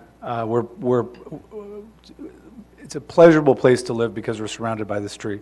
My wife runs a summer camp for kids in the Santa Cruz Mountains. She cares for over 400 acres of Sequoia sempervirens. We know the trees, we know their tendencies. I know where they're indigenous and where they're not indigenous. I know the amount of water they take and the issues that come with it, the roots, the thirsty roots, and so forth. I think there's a different issue here that I see. As a project manager and construction manager and a designer, I'm a little bit concerned about a precedent we may be setting for future owners, future developers, future landscape architects. Are we going to have people stop planting trees near foundations, on podiums, near structural systems because they're afraid of future ramifications from a decision like this, I think it's very dangerous. Not structurally dangerous, just dangerous for our culture and society and our built environment. I think you should think about that a little bit tonight. I think the proposed alternatives, I'm very familiar with structural systems, very familiar with the complexities of construction and reconstruction, and I just don't see any reasonable and or feasible alternative up there. We haven't talked a lot about the costs, but I wouldn't want to manage this project. These costs would be extraordinary. It's ridiculous to think that you should force somebody to make these changes to the building to preserve the 7 trees. Sad to see them go, but I urge you to deny the appeal tonight. Thank you. Thank you, Mr. Newbar. Our next speaker this evening is Mike Moran.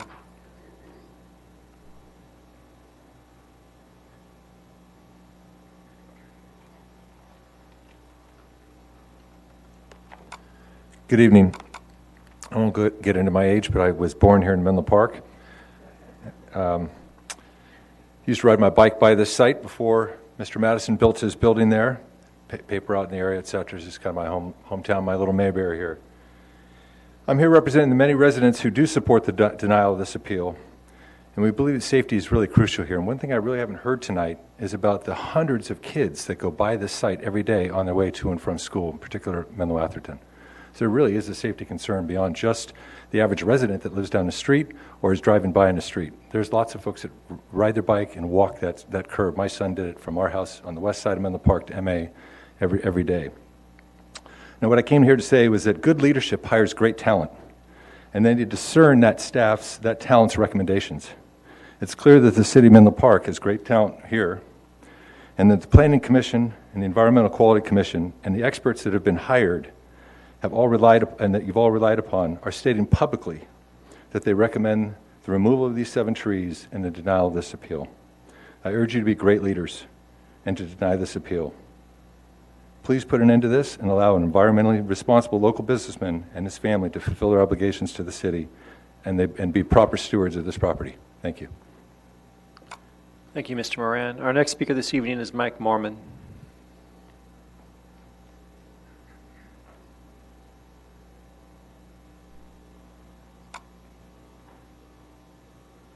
Thank you. I've been a citizen of Menlo Park for 28 years, so about half of my.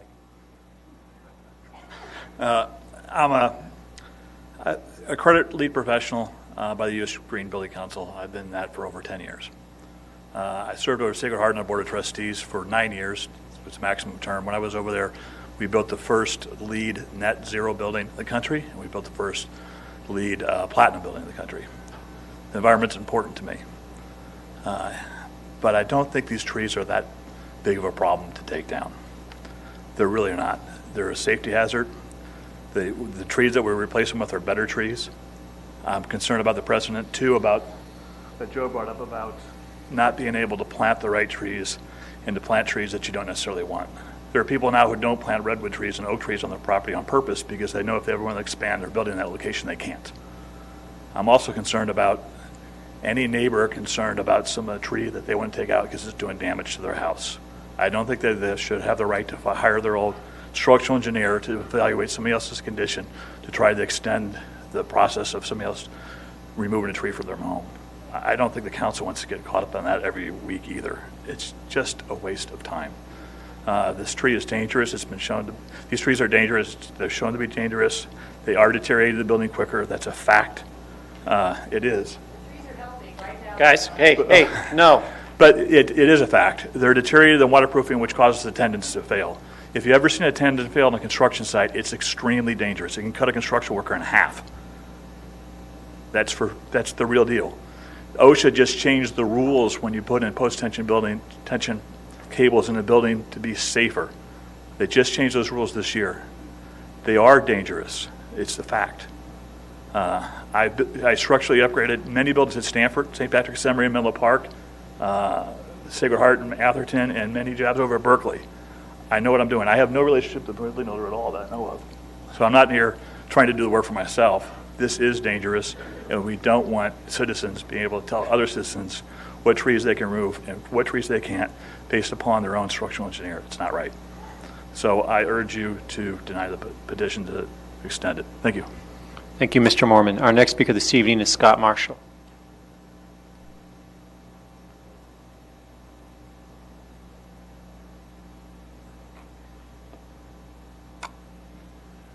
Oh, hello, council members. It was about 2 months ago that I sat right there, and I was the acting chair of the Environmental Quality Commission to hear this first, the appellant's first presentation.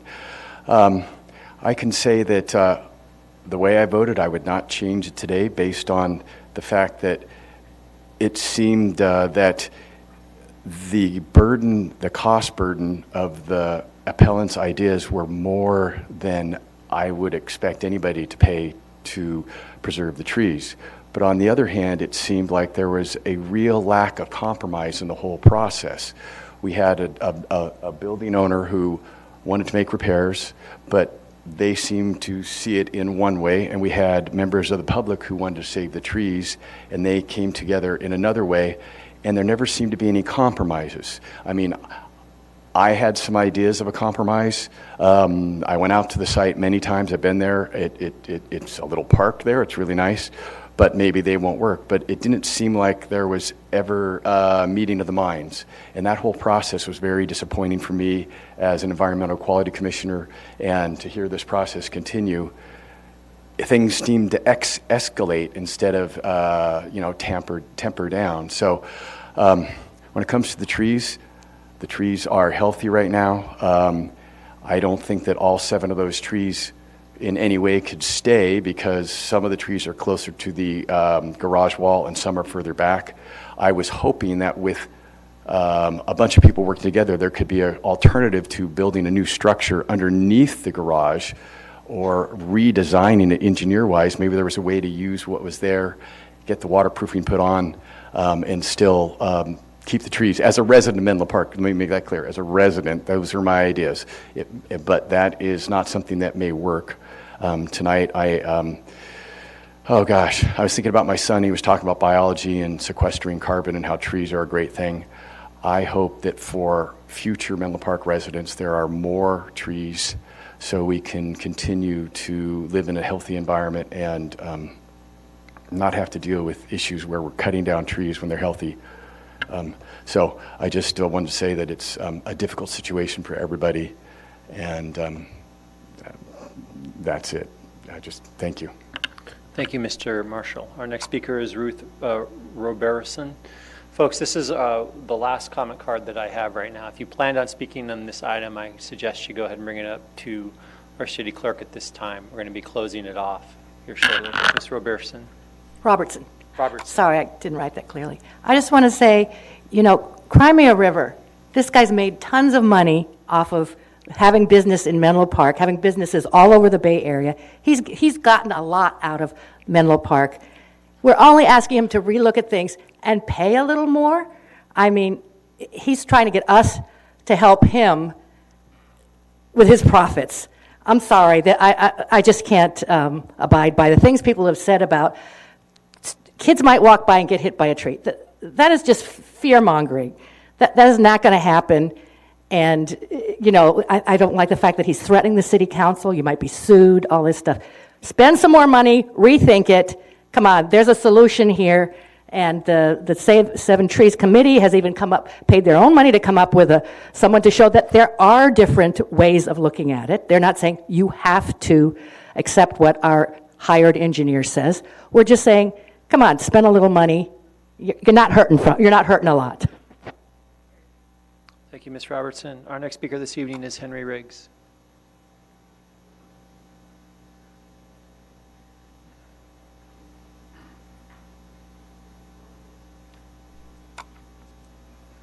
Good evening, Mr. Mayor and council members.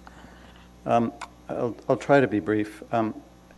I come here as a resident, someone who cares very much about the city as an environment. I come as a former volunteer of the Friends of the Urban Forest.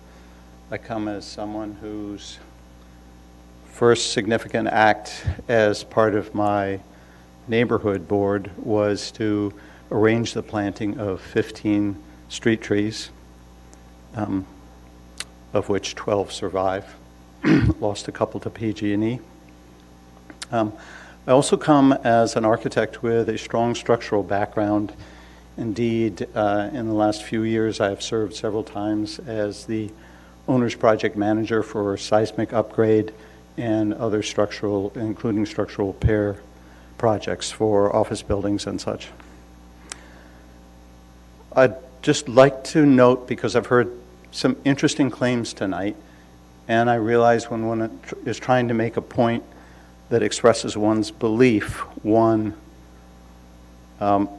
grasps words and phrases that will assist that belief. But in no way is this a failed design. This building is a clever design structurally, but it is a special design. As I recall, the only structural system that does not have its roots in Egyptian and Roman simple gravity and bearing design is the post-tension concept. Think of picking up a stack of books, pressing between them, lifting them, and you can hold 6 books in the air as long as you press.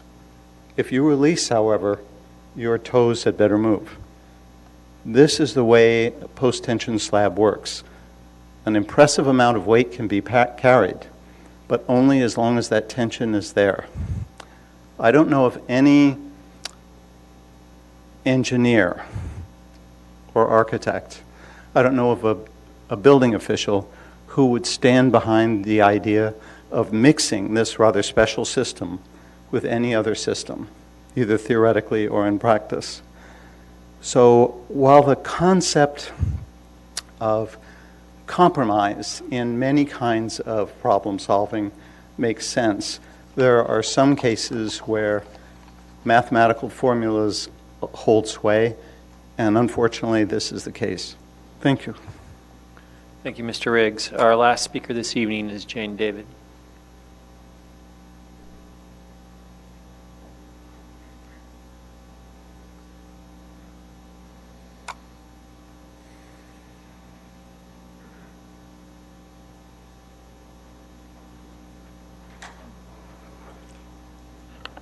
Good evening, Mr. Mayor and City Council members.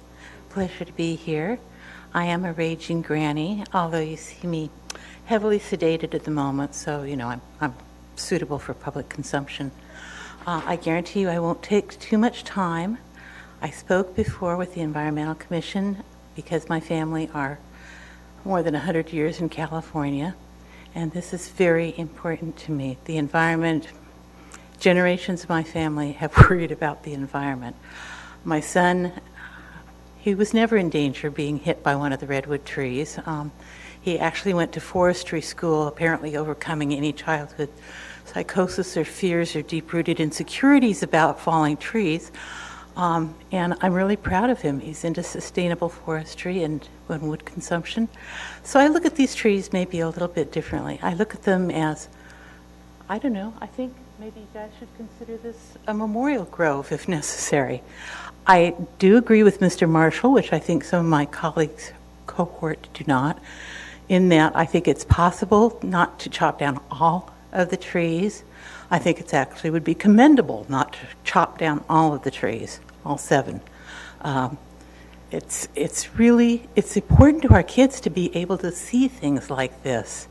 It's a moment to say there's something that's greater than us as individuals, and there's something here, by golly, you're going to look up at those trees 40 years from now with your kids. If you got a 3rd grader, 40 years from now with your kids, and they're going to look at those trees and say, whoa, that's a heck of a big tree. I'm glad they didn't cut it down. So please consider the compromise position. I think that makes sense. I don't think that it's too onerous financially for a developer, especially one of such prestige and success as our friend here. And just give the trees a chance. Give the kids a chance. I promise you, a tree is not going to fall on a child. Thank you. Thank you, Ms. David. Okay, so we're going to go ahead and close public comment at this time. We're going to bring it up to our colleagues, but actually what I want to do is go ahead and take a quick 10-minute break. So we're going to go ahead and go.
Okay, we're going to go ahead and bring the item back up here now to the council.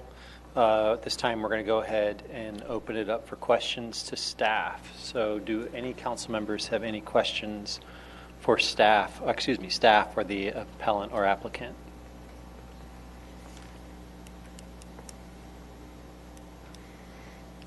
Someone needs to go first, folks. Councilmember Nash. So I guess the first question, and I'm not sure exactly who it's directed to, but if there could be a comment whether or not we can have the trees, take out one set of trees and then see whether that works well enough for this and save the second set.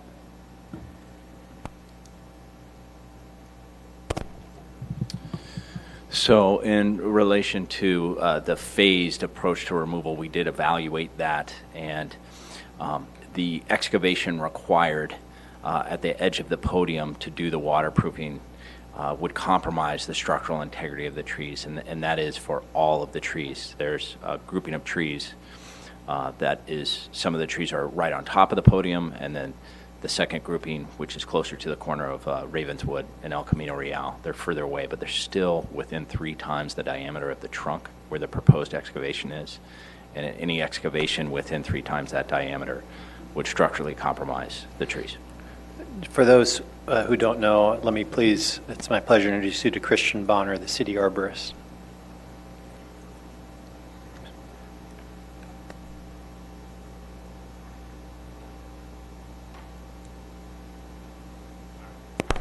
Anyone with any questions? Anyone else with any questions? No? Councilmember Nash. Do we know the longevity of the building, how much longer the building is, what the lifetime of the building is? Anyone? Just, obviously it would be a shame to take out trees and then if the building is... With a fully repaired and rejuvenated foundation here, expect it to last the duration of the ground lease. Which is 53 more years. Okay, I'll ask a question. Is your engineer here, Mr. Madison? You may speak to your engineer.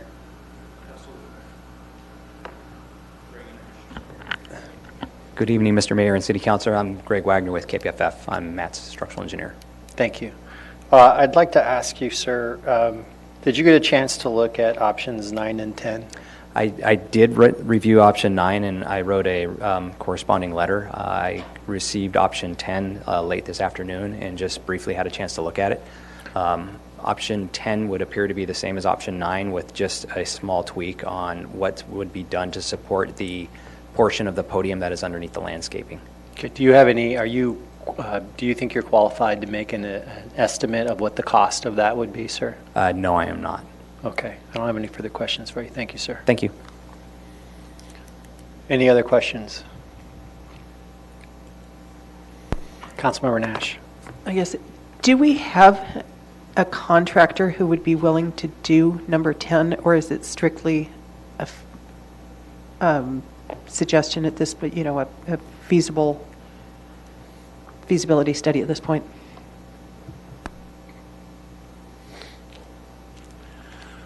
All I can offer on that, and this is in good faith, is we interviewed contractors to do this. Novo Construction is a very reputable local contractor who does a lot of work throughout Silicon Valley. They've been involved in this for several years.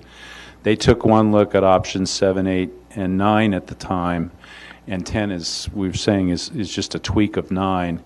And I was shocked to hear them say, basically, if this is where we're heading, we won't take the liability, and it's not safe for our workers, so we won't participate. For them to pull out on me at this point after 2 years working with me and their personal friends is a shock.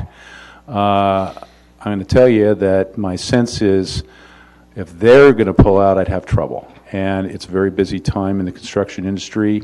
You put hair on something like this where it looks scary, it hasn't been tested, and it's dangerous, and the liability risk worries them and their insurance companies. I think I'm going to have I would have a big problem trying to head down that road. But the best example is my own contractor saying they'd be gone. Sir, extra respectfully, sir, no, we're not. Someone's going to have to ask you a question, so it's not open mic time. Actually, could I ask the appellant the same question?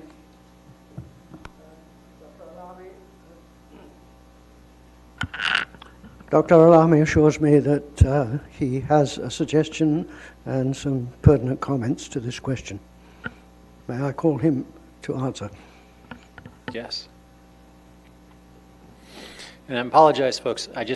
You can come up, Mr. Alami, and I apologize, but making sure that we follow decorum in situations like this is very important. So if you find me off-putting and making sure we're doing that, my apologies, but trust me, we're better off in the long term in that manner. Mr. Alami. Well, I'm not a contractor, but I have worked with contractors on retrofit projects of post-tension slabs and other structures for many, many years. And I know how much it costs to de-stress a strand, re-stress it, re-anchor it. How much it costs to build the hardware, how much it costs to install the hardware. These are the numbers that I know from other projects. Is it feasible to do it? Absolutely.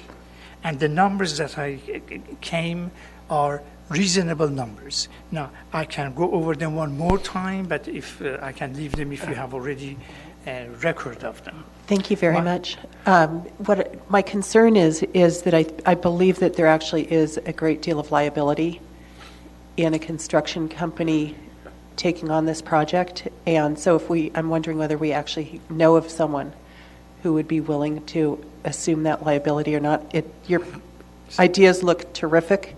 I'm just concerned that we can't actually find someone to do them in a reasonable amount of time. So I'm going to tomorrow I can introduce a contractor who would de-stress and re-stress and anchor.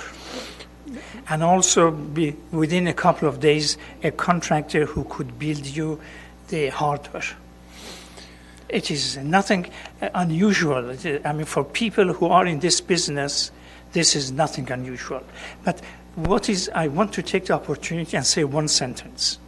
The most important item is not to compromise the safety of the podium slab, the building,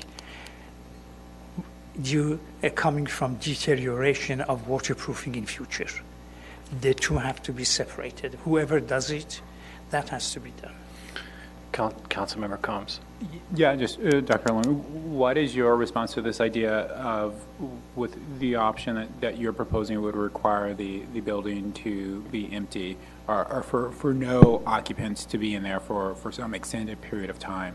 I see. You mean, let me make sure I understood you correctly. You're talking about how the retrofit is going to impact the people who are in the building?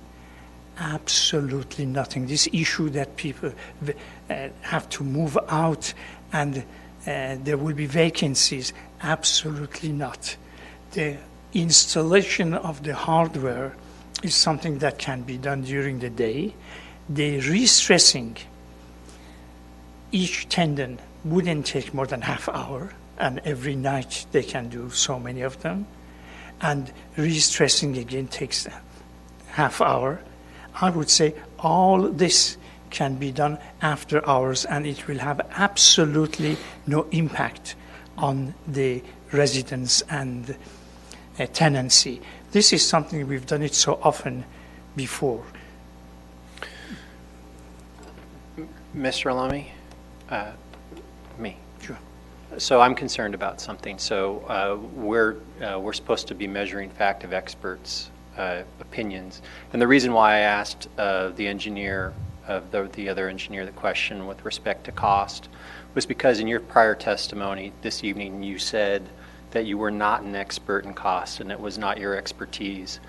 I wrote it down because I wanted to ask the other engineer if he was. Just a few moments ago, you offered inconsistent testimony when you said that you do know the costs. Now, let me comment. Mm-hmm. Compared to my engineering expertise, I am not a contractor because I consider my, so to say, experience and the work on the engineering side very different from the contracting side. But I'm a licensed contractor, by the way, in the state of California. I can build whatever building is permitted to be built in California. I'm licensed to build it. So I am licensed as a contractor. But I rather push the engineering aspect because that is, I excel in engineering, but I am just a mediocre contractor. Okay. Well, I appreciate your humility, sir, and I'm not trying to catch you in any sort of statement. What I'm trying to figure out is because it's really important for me to understand, and so I wanted to clarify your testimony before us. And I think from what I'm hearing, and you can tell me if I'm wrong, is it isn't your expertise. You've given us a rough estimate, but in terms of the actual costs, that is not something you are an expert in. I am not, even though I'm a licensed contractor. I understand, and I'm not questioning that at all, sir. If you compare expertise, very different. Engineering is very reliable. Okay, and I appreciate that, sir, but I just, because it's the record this evening is very important to make sure it's clarified. So I just wanted to cover that because there was two different statements about that on the record. So thank you for clarifying that for me. Thank you. Okay, any other, so I think, are we done with questions and want to go ahead and move to comments and deliberation? No, no questions? Okay, then we can go ahead. Do you have any other questions, Councilmember Nash? Councilmember Combs? So we could go ahead then and go ahead and move to deliberations. If anyone wants to go ahead and start with a thought of where we're at. Okay, so I'll go first. It's fine. So where I am right now is candidly looking, this is a tough one for us. It's always, and I think you saw this happen. I'm not sure if it happened at the Planning Commission, but we certainly saw this at the EQC. The comments this evening about the EQC, I think, are, I know those are our EQC members. I know how much they care about issues like this very deeply, very heartfelt. Also know our professional staff. I know how much they care about it, so I do give deference to those opinions. Weighing in my mind on this, there was the policy consideration in my mind related to the fact, so the question, when I appreciate Councilmember Nash asking the question related to phasing, I don't have an expert opinion contrary to that. I have the expert opinion of our arborist, but there's no expert opinion contrary to that, so I give that weight. In terms of costs, I don't have any foundation for costs of what this would be, but even if I were to accept the estimate of $846,000, that's a rough estimate that's getting us near the cost of the project. So, and then there's a dispute over whether or not people would have to vacate the building. So looking at that, there's there's not a lot there. So I don't see anything that I can say. If I'm looking at the scales of what's happened already, the scales still are not tipping to say I'm going to overturn, like there was some issue that would require an overturn of appeal of what happened in the prior hearing. But so looking at this dispassionately, applying what we're supposed to apply in terms of the standards, I don't see anything here that is going to cause me to overturn that appeal. But that is still, I think, something that's happening here that goes unsaid, and that's that after you get to that point where you're not going to overturn the appeal, then the question is, what is the proper end point? Because it seems like there is a recognition here that perhaps we haven't, like a 2-to-1 ratio isn't the proper end point. And I candidly, we've heard discussion about, well, greenhouse gas emissions, these are beautiful redwoods. And folks, I agree they're beautiful redwoods, but these are not old growth redwoods. These are 26-year-old redwoods that were voluntarily planted at this site. And actually 46 redwoods that were planted at this site. But when you look at that, they were voluntarily planted, and I actually do worry about the policy consideration of will people plant in the future if they think that if they do so, they're not going to be able to remove it if it affects their structure in that way. But that being said, I also know, the other thing I want to say that's hard about this, folks, is that when I look out there at all of you, and that's our job, is to look at all of you and measure this, I don't see anybody happy. I see everybody in pain. Okay? Everybody is in pain right now on all sides of this. I look at the applicants, the appellants, and you are in pain. I look at the applicants, and you are in pain because all of you care about our community. All right? You do. And frankly, all of you care about these trees. And I don't know if you see that in each other, but you do. Mr. Madison, could you come up, because I want to talk with you about this. And I think I have an inkling of where we're going to go with this. A 2-to-1 ratio. I think we can. I think knowing the history of the site, can you do better? Do you think you can do better in terms of replacement? What I can tell you is that we had to work extremely hard to get more than 14 on that site because over the podium there's only 12 inches to 18 inches of soil. Right.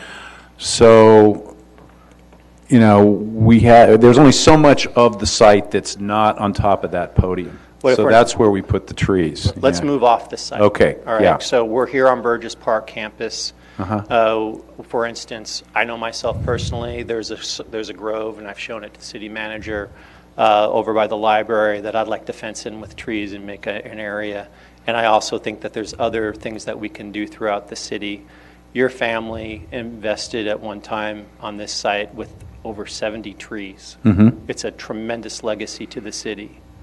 Do you think you'd be able to do something similar to that again for the city if we worked with a nonprofit like Canopy? I think we looked into this. A nonprofit like Canopy is $1,000 a tree to plant. Okay.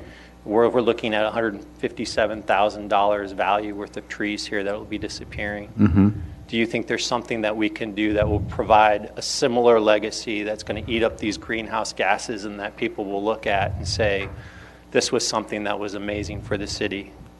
Well, first of all, I know of Canopy and I respect them. I think they'd be prepared to agree that if we donated money to them, that the trees that would be planted would be in Menlo Park and not elsewhere. That'd be important to me, that they be Menlo Park, not Palo Alto or Mountain View or somewhere else. We're doing 14, so, here goes. 50 trees for the city. Okay. On top of the 14? So that gives us up to 64. So that's amazing. 60. That Make gives us it the 76. I was going to say, let's make it. If we make it the 76, if I get credit for the 14. You get credit for the 14, you make it, that's 76 trees for the city. That's a huge amount compared to 14-to-1. I'm looking at applicants, at the appellants, 76 trees planted throughout the city. Could I make a comment on that too? Absolutely. I know, and I'd love, Burgess is great. I'd sure like to be sure that we can get some trees into places in Menlo Park that have less. And I don't know where those are. Bellhaven may come to mind as an area that might be able to use a lot of trees. I'd like to be sure that we can prioritize some of that. But if, in exchange for my being able to go ahead and get underway with these repairs, if making that kind of a donation to Canopy restricted to Menlo Park and at the direction of the council as to where they're planted, Okay, so why don't I we... can do that. So if we did 14 for the site, we did 12 for Burgess Campus, and we did the other 50 for Bellhaven. Done. How does council feel about that in terms of a replacement? Councilmember Nash. I just want to be really careful where we put it because as we make changes to the campus itself, we don't want to in any way impact the new tree growth. Yeah, we'll work with obviously our city arborist on that. Yeah. Councilmember Combs. Yeah, I'll just speak sort of broadly. I can certainly be in support of a result to that end. What I would say is I know that this process has seemed maybe at times haphazard, and I know that to the mayor's point that there is a lot of pain that he sees. I do appreciate this process, and I do think it speaks well of our city and the importance of trees in general and of these trees specifically, because I think we all know, we all travel obviously down El Camino and make that right at Ravenswood, that when and if they go away, that will be a change, that will be a major change to the scenery of the city.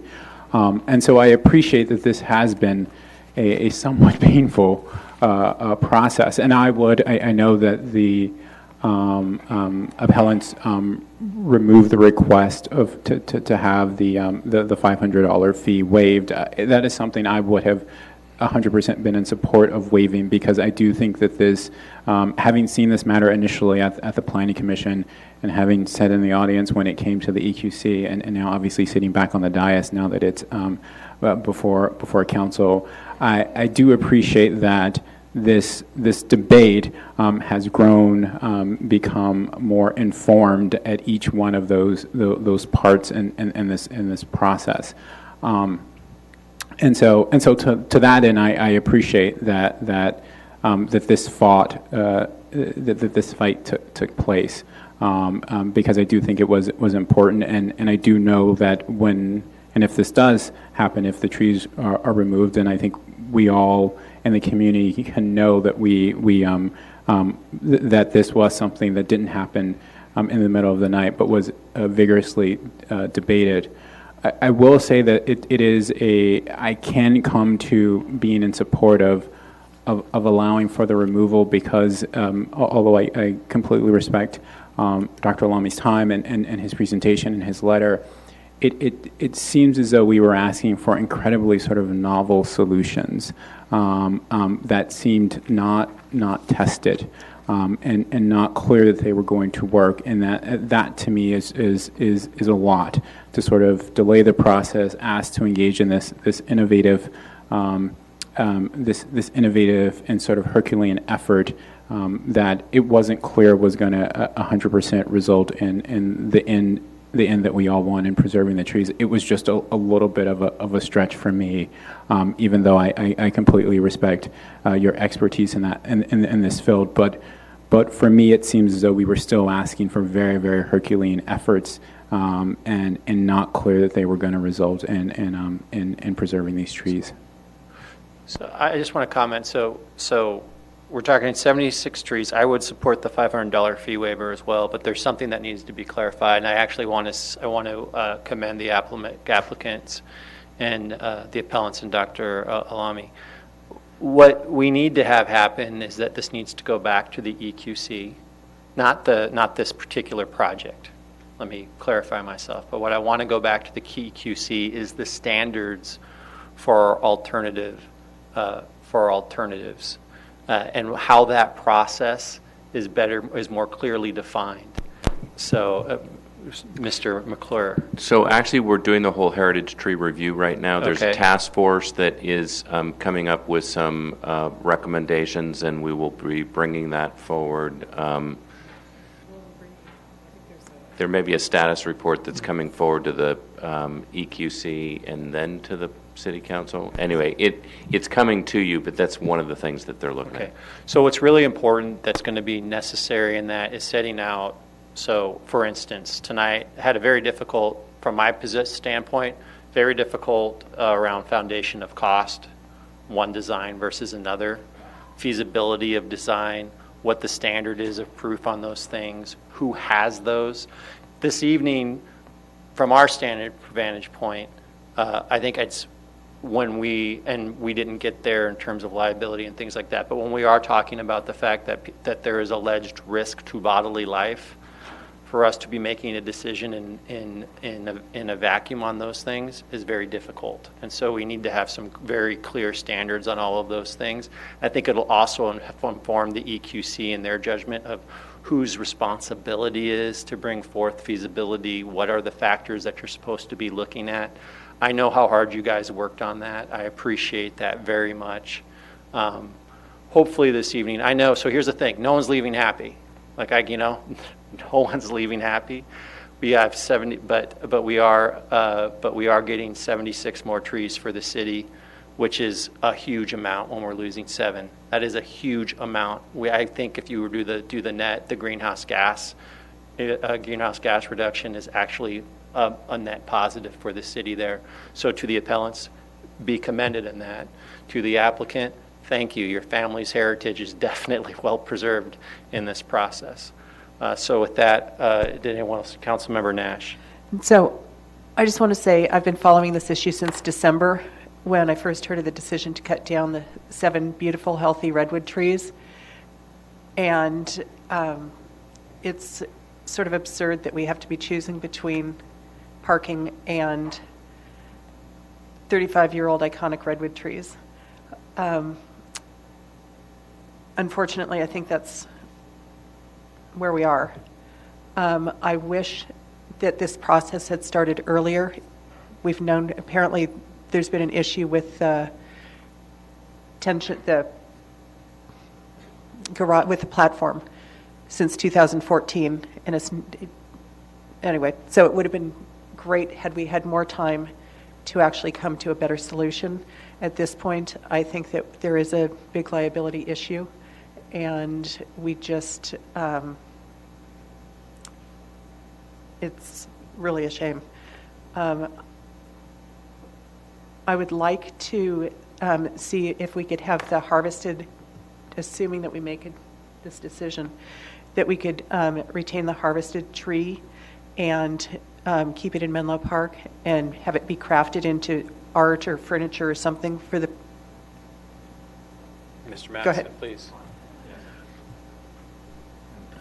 All along, I fully intended that the council would decide what would happen with that. I think however we can assist in that. And if you should decide that Habitat for Humanity or someone building housing for the poor is a place for it, it's really your decision as far as I'm concerned as to where that would go. So we want to be cooperative in that. Thank you, sir. I'd like to consider all options. To me, at the moment, I would be very interested in having a place where the public could go and appreciate and remember the majestic trees that were there. I'd love to have, as part of this, some sort of agreement to retain the remaining iconic redwood trees and oak trees around the property, and especially the redwood trees in the corner of Ravenswood and El Camino, which are decorated each holiday season. And I don't know if, Bill, we can do some sort of constraints around that, but I'd love to see that, to make sure that those stay. They'd have to come back for a heritage tree removal permit, so, that would ultimately end up before the council. We can't restrict.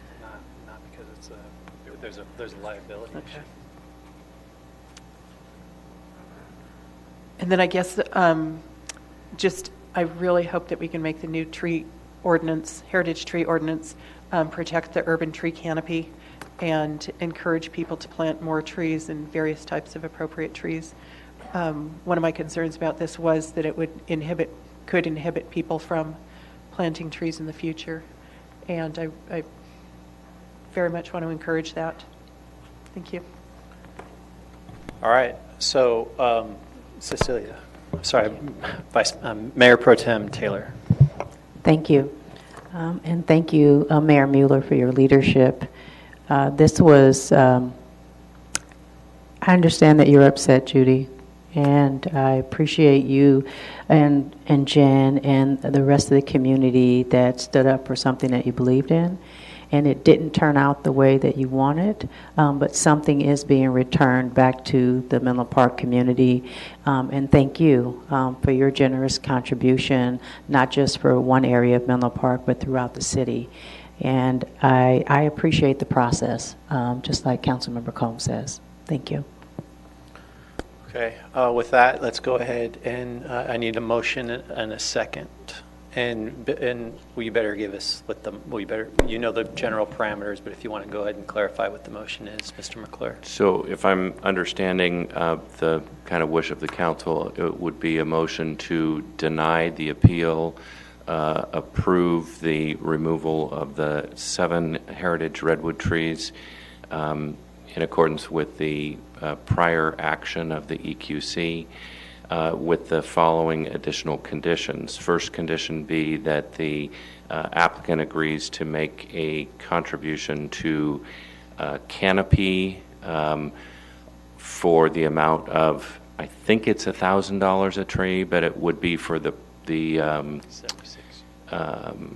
planting of 62 additional trees off-site, of which the city would direct how those or where those would be placed, but the concept is 12 likely in the Civic Center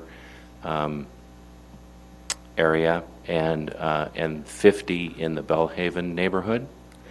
And secondly, that the redwood from the trees, the applicant would work with the city to determine where that would be placed or donated, potentially for artwork or other purposes, so that the trees could be appreciated. $500 fee waiver to the appellant and standard of proof to go back through the heritage tree, to be addressed through the heritage tree ordinance. Which to be? The standard of proof issue to go back to the EQC to be addressed through the heritage tree ordinance. So Yes. having stated all those, do I have a motion to that effect? Need a motion. Do I have a second?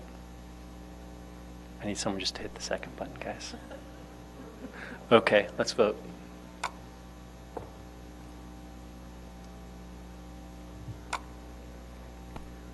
The motion passes unanimously. Thank you all very much. I know it was a hard evening for everyone. Appreciate your decorum and class this evening together. Thank you.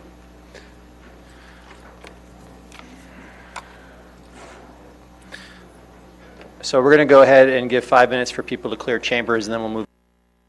Okay, we're going to go ahead and bring the meeting back to order. So just some calendar.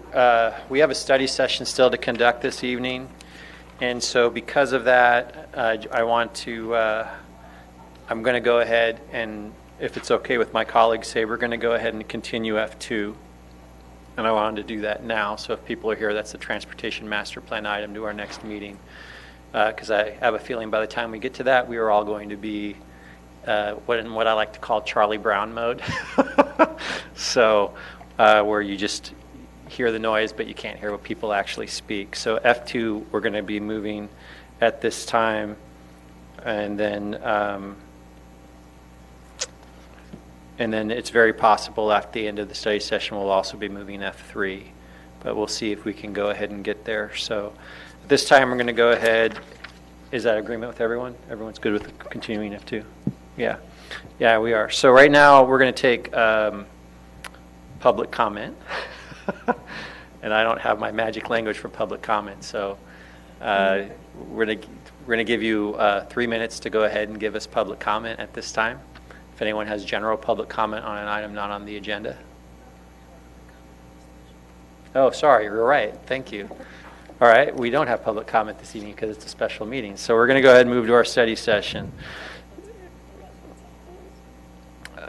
So study session this evening on the Transportation Impact Fee Program update. We have a staff report from Senior Transportation Engineer Christiane Choi. Mayor Mueller, I apologize for the interruption. In regards to item D1, will we be getting to that after the study session? That's the Library Commission report? That's fine. We can, you know what, so that people don't have to wait, we can do the Library Commission report now. So do we have a Library Commissioner here? Don't know if we have a commissioner. I did have public comment on the item.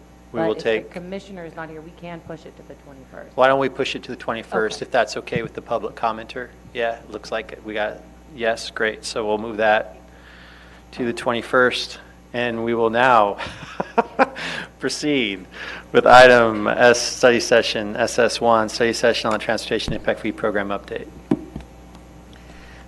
Thank you, Mayor Mueller, council members. I'm Christiane Choi, Senior Transportation Engineer with the city's Transportation Division, and I'm joined by Mark Spencer of WTrans.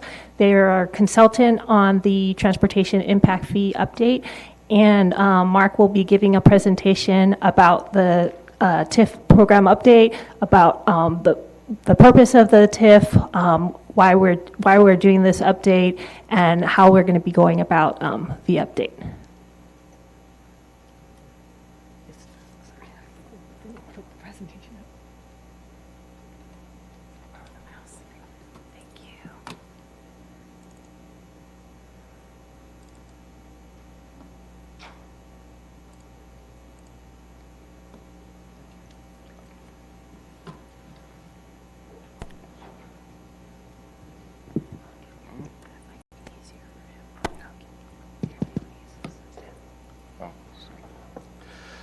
Good evening. My name is Mark Spencer. I'm a senior principal with WTrans. We're the consultant retained by the City of Menlo Park to prepare both the Transportation Master Plan as well as the Transportation Impact Fee. Tonight, the study session, we have a brief presentation on the Transportation Impact Fee, and then leave plenty of time for questions and commentary. First, I wanted to start off with what is a transportation impact fee, or a TIF as it is commonly referred to. To begin, it's governed by state law. AB 1600 in California requires municipalities to establish a reasonable nexus, a connection between impact fees and development expected. So there's got to be a relationship between new development and how much you're charging for new development in terms of the fee structure. TIFs ensure that new developments and redevelopment, or change of land use on parcels, pays a proportionate share of new transportation infrastructure costs to reduce those impacts generated by their specific demand. So we're talking about new development and the impacts of new development. So what are TIF funds used for specifically? There's things that they can and cannot be used for. In terms of what they can be used for, TIF funds fund things like new arterial streets, sidewalks, bicycle lanes, multimodal projects such as bicycle lanes, anything related to active transportation, transit bus shelters, things in that nature. But the revenue that's also collected from TIFs cannot be used for existing roadway needs or existing roadway deficiencies, or for operations and maintenance. So if you have a roadway that's already deficient, to the extent that it will become worse in the future associated with new development, that incremental impact and a correction or mitigation to deal with that incremental impact, that's something that is eligible. And we'll talk a little bit about what's eligible and how to determine eligibility. Now in Menlo Park, the Transportation Impact Fee was adopted by city ordinance. In this case, the impact fee goes back to 2009. But any change to the fee, you just can't add projects to it, one by one. You have to do an overhaul of the Transportation Impact Fee, and it has to come through council and be adopted by ordinance. Here in Menlo Park, TIF money is typically used for new development or redevelopment, mostly single-family, multifamily homes, changes in land use and the like. And I think a very important point is the TIF fees are paid when building permits are pulled. So the TIF program that's in effect at the time that the building permits are issued is the one that governs. Further, there are projects currently involved in the Transportation Master Plan process. Now, both the Transportation Master Plan and the Transportation Impact Fee are identified as council priorities, and they have been for a few years now, and they continue to be. And through the Transportation Master Plan process, we've identified several projects in the realm of pedestrian, bicycle, transit, auto, and so forth. And we've also separated projects so that there are fully funded projects, projects that clearly are associated with new development, can be fully funded through an impact fee program, and those that are partially funded. And those relate to things that, again, it's a proportion of a project where you already have a deficiency and we're adding to it, or there's a project that's already scheduled in some way, or it has partial funding but not complete funding associated with it. And also importantly, there are regional projects, things that are grant funded, major infrastructure type projects that the city has to provide a local match.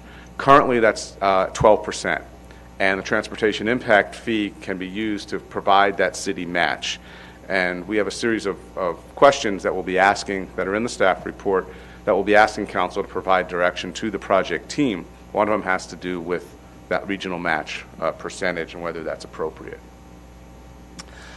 Currently, the city has two transportation impact fees. There's a citywide fee adopted in 2009, and that covers the various land uses that you see throughout the city. And the table that you see in, currently being presented is the current impact fee schedule that shows how much per square foot, or how much per unit, or how much per room. And these fees are indexed each year, so it's a cost enhancement over time. So these are the 2018 fees that you see before you. There's also a supplemental fee that was adopted in 2015, specific to the El Camino Downtown Specific Plan area. And that supplemental fee is based on the number of PM peak hour trips. It's measured in slightly a different way, and that applies to, again, just projects within the specific plan area. Here's an example from the 2009 transportation impact fee of how it's calculated. There's a process. You start with identifying the needed improvement and determining the costs associated with that infrastructure. Then you allocate how much of that is attributable to new development based on the future growth, and you figure out the formula of dividing one by the other of how much is the cost, per new trip. And then you determine whether it, you look at it, whether it's housing or whether it's office or whatever, and you apply that. And also the city has the ability to lower or waive fees to incentivize certain uses, which is also a question we'll be discussing tonight.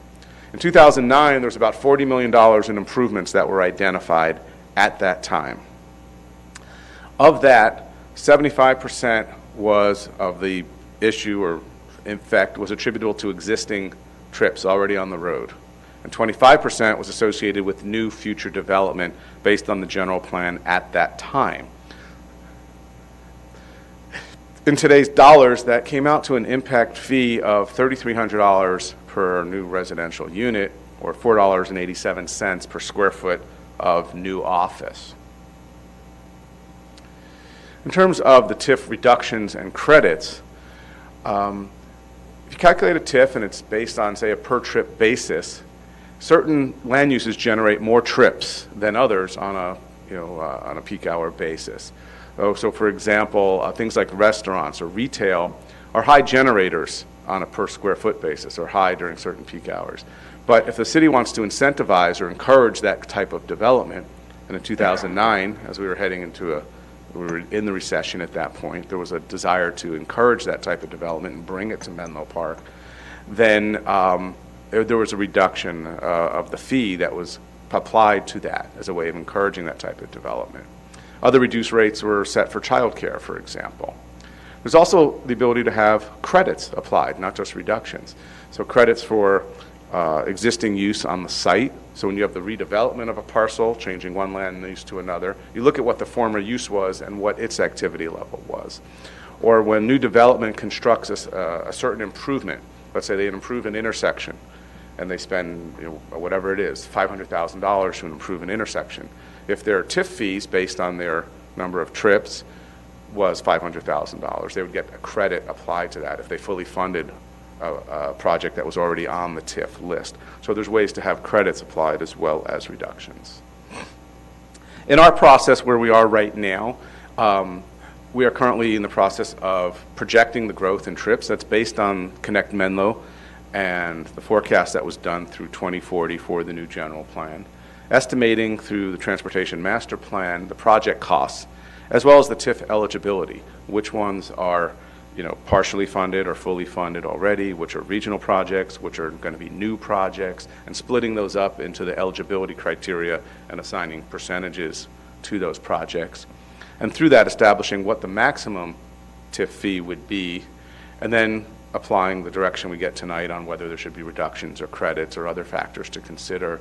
We're going to refine the Transportation Impact Fee program, and as you see the schedule in front of you, in September is when we're scheduled to bring a draft TIF update to you for discussion, and following the direction we get at that meeting, comments from staff and so forth, as well as yourselves, coming back later in the fall with a TIF that can be read through for adoption of the impact fee program. The three questions that are in the staff report, and I wanted to just reiterate those now as I close out the presentation. One, is there other background data needed prior to seeing a draft TIF update and ordinance in the fall? Things that you would specifically want to see for your information or background material, whatever it might be, before the full report comes back to you. Two, is the proposed level funding, a level of funding of 12%, that's a typical amount for local match for grant funding for regional projects, appropriate? There are reasons that we may want to increase that amount to make projects more attractive when applying for grants and trying to be more competitive. Three, are there specific land uses that we should consider for fee exemptions or reductions, such as continuing the incentives for retail, restaurant, and childcare, or perhaps considering additional reductions for things like affordable housing or secondary dwelling units? And I'll close the presentation with that and open it up for discussion at this point. And I'm actually just going to leave these questions up here which will help us all focus, I think, a little bit. So thank you. Any, public comment? Go ahead. Our first speaker this evening is Jen Willison.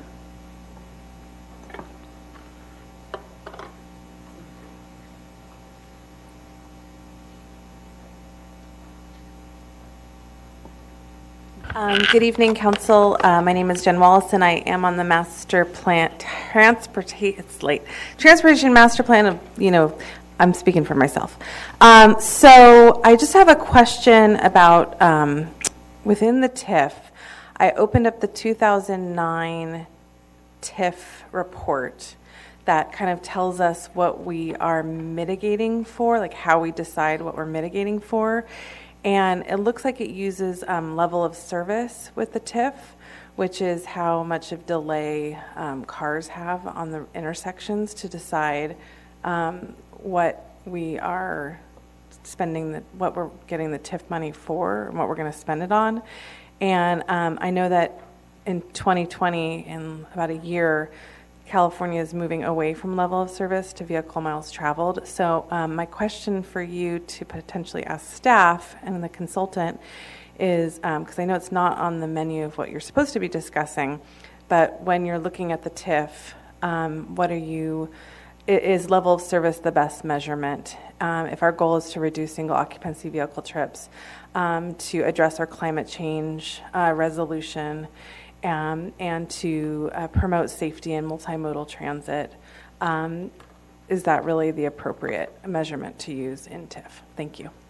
Thank you. Any other comments this evening? Any questions? Ms. Levin.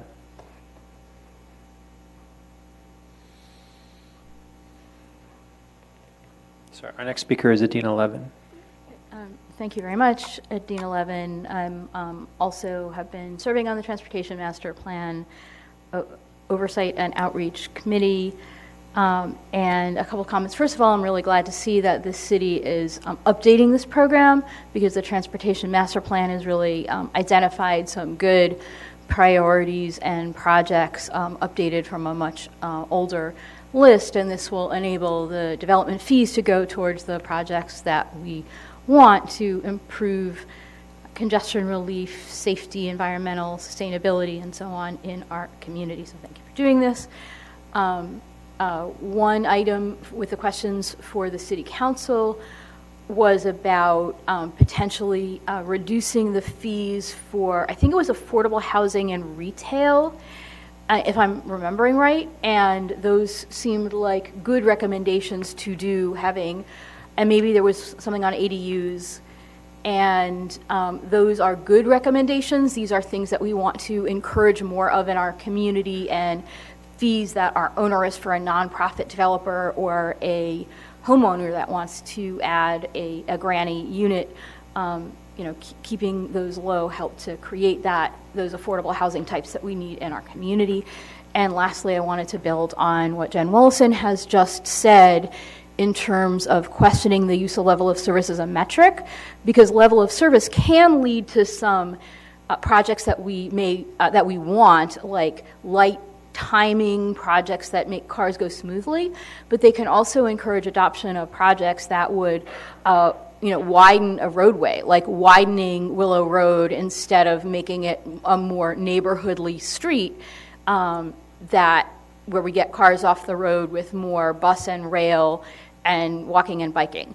So if using that metric steers us towards projects that don't actually meet our congestion relief goal the way that we define congestion relief, which is to get people onto transit, out of cars, into safe and healthy and sustainable modes, then we should use metrics that lead us towards the outcomes and the projects that we do want. Thank you. Thank you. Any other comment cards? No. Questions for staff? You mind if I just ask one real quick?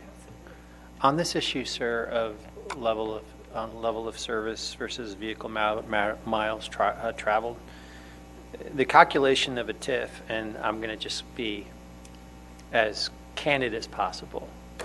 We're trying to extract money, correct? So we probably want to pick the standard that extracts the most, right?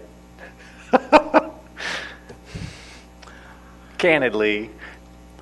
I believe that's a council decision. Yeah. But yes, the idea, honestly, the idea of a transportation impact fee is to pay for associated transportation improvements. And to the extent that you generate funds, you're able to pay for improvements. Okay, and level of service typically is probably going to generate more funds than a vehicle miles traveled standard. It's a bit of apples and oranges, actually. I mean, the 2009 report used, they presented that for information purposes to show, here's a bunch of intersections, there's several listed, here's the future level of service improvement when we apply certain improvements, and that's what we're trying to achieve. They didn't have a transportation master plan. What we have going forward now with the transportation master plan is a very different document that takes the general plan and puts it on steroids in terms of what are we going to be doing in the future. We're going to have roadway improvements. Some are going to be aimed at travel time and making vehicular travel better, congestion relief. But I'm just talking about in the application of the TIF. So I don't want to get into the rest of the document. I'm saying in the application of the TIF. So let me just cut to where I'm trying to get to. I'll be short. Is it possible to say that we will apply both standards, vehicle miles traveled and LOS, and whichever results in the greater impact of TIF is the one that will be designated for the TIF calculation? The TIF calculation is likely to be based on the number of trips that are being generated in the future and the number of, so I'm not looking at it from you're not generating more by evaluating things based on VMT versus level of service. It won't make a difference in the TIF calculation? No, and we'll be reporting both actually in the Transportation Master Plan, which is both coming right out of the Connect Menlo metrics. Okay, but we have a certain set of projects that are coming out of Connect Menlo that generate a certain number of trips. And then you're taking that and you're dividing it by the dollars of the cost of improvements. Those improvements are a wide array of different types of improvements. Some address level of service, some address VMT, some are community-driven things that have come through this process that we've been going through. So we're not basing it solely on VMT or level of service or something Great. like that. It's I just- trips. So from my perspective, and I'm just very candid, I want the most we can get. So, any other comments or questions? Vice Mayor Taylor. So the difference between the LOS and the VMT is one is counting the number of trips, the potential trips. Can you explain the difference between the two?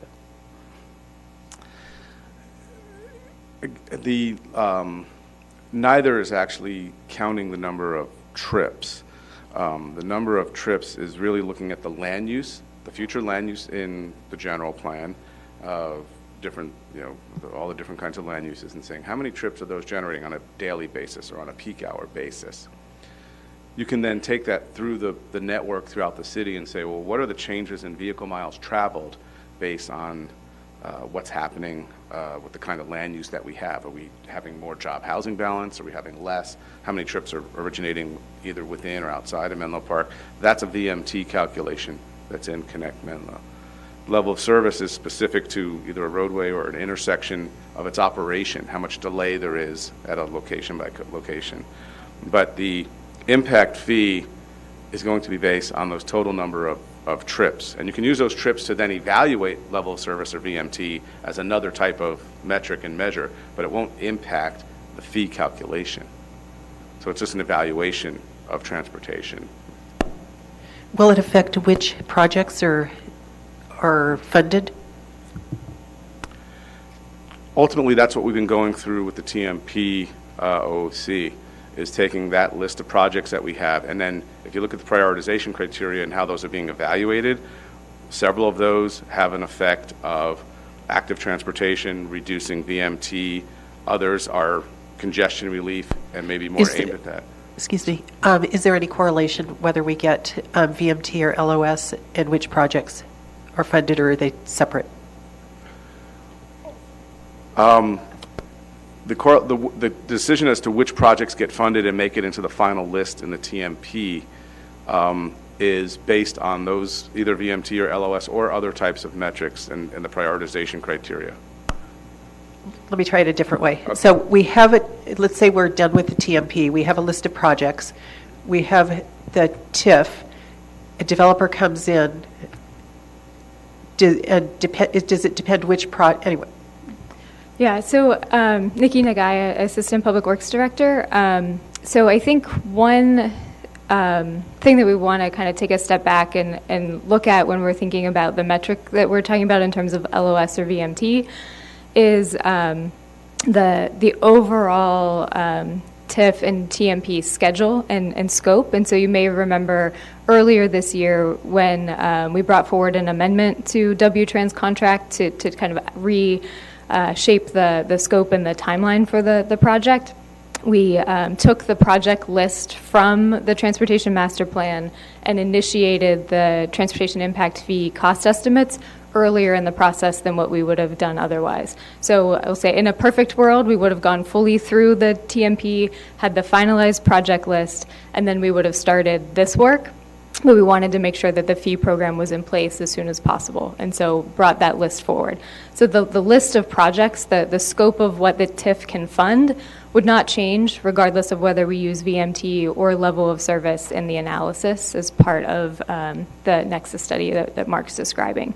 And so there are a variety of different fee programs that have been adopted across the state in the last few years. We've looked extensively. Christiane's attended numerous events and talked to other cities about what San Francisco's done, what Oakland's doing, what San Jose is doing. And we've looked at this point in time, focusing the TIF evaluation on a similar process to what we used last time, and keeping the project list from the TMP and advancing through the trip kind of calculation-based methods. And so there are other fee programs that aren't LOS-based, but they don't have the same nexus kind of connection back to new development. And so we were looking at the legal defensibility of the program and trying to make sure that what we adopt is, we'll say, a more conservative vetted approach, but our project list, regardless of that approach, would not change through the program.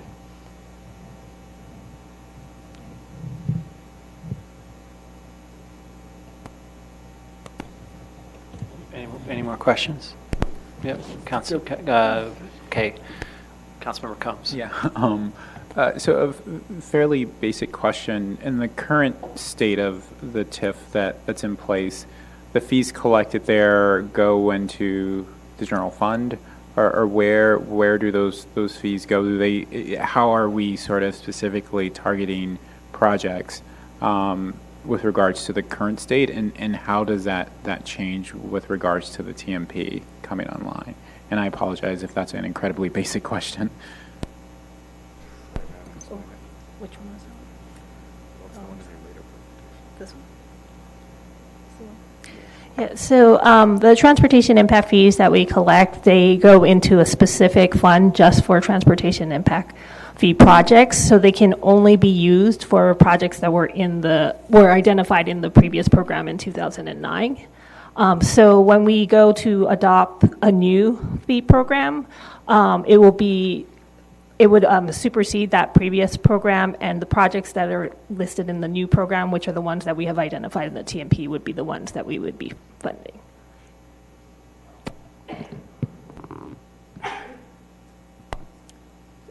So to carry that a little bit further, when it goes into a fund, is it specific to the development or something around the development, or is it just whatever project is a priority that has been identified?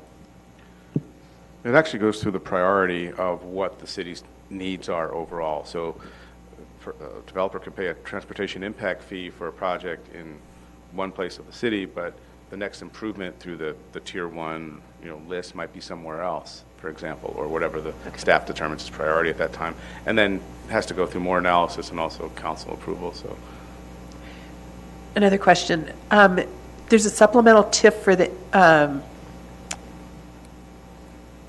I think it was for the DSP, but not for Connect Menlo. Can you explain? So when we approved the El Camino and downtown specific plan, that EIR identified improvement measures beyond what was identified in the TIF, the 2009 TIF program. And so we then did another kind of cost proportionate sharing study that then identified what the cost share for development projects located in the specific plan area would pay. So that was done for that specific plan purpose. For Connect Menlo, we had identified that we would update the fee program, which is the process we're going through now. Will this eliminate, or then the DSP one will go away? Yes, that's the plan, that we would just have one fee to replace both. Is there another question, just right now we're exempting or reducing fees to incentivize certain types of development. Is there, for example, the retail and the restaurants and childcare? We're losing retail and restaurants. Is there any evidence that this is working, that there's something more we could do? Or is it something where, perhaps this actually has helped and it's just, we might have lost even more?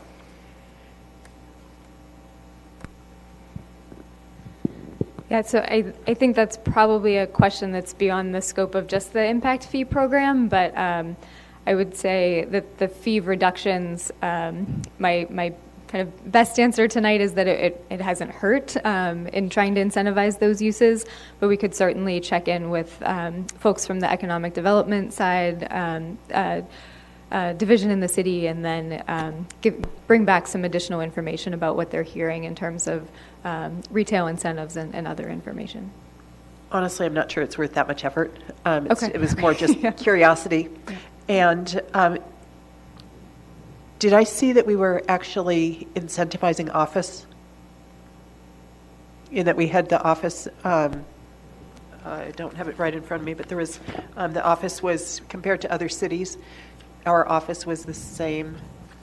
So we, at the time the 2009 fee program was adopted, we tied the retail rate to the office rate. So retail generates more trips, and so therefore a retail-based project would have a higher fee under our program without that incentive. So that's why you see the retail and office rate within Menlo Park at the same rate, because otherwise retail would be much higher. Whether our retail rate is in line with other cities, I think the comparison that we've provided in the staff report was based on residential. Oh, excuse me, the retail table is there as well. We can bring that up. But the different cities have adopted their fees at different times as well. And so there may or may not be other incentives across the different city data that's shared in the report. I think you just answered it. So it's actually, the retail is what is actually reduced to match the office rather than, okay. Palo Alto has raised their fees with simple groupings, as far as I know. Mark, can you perhaps explain a little bit about how Palo Alto has approached the TIF and the pros and cons of that?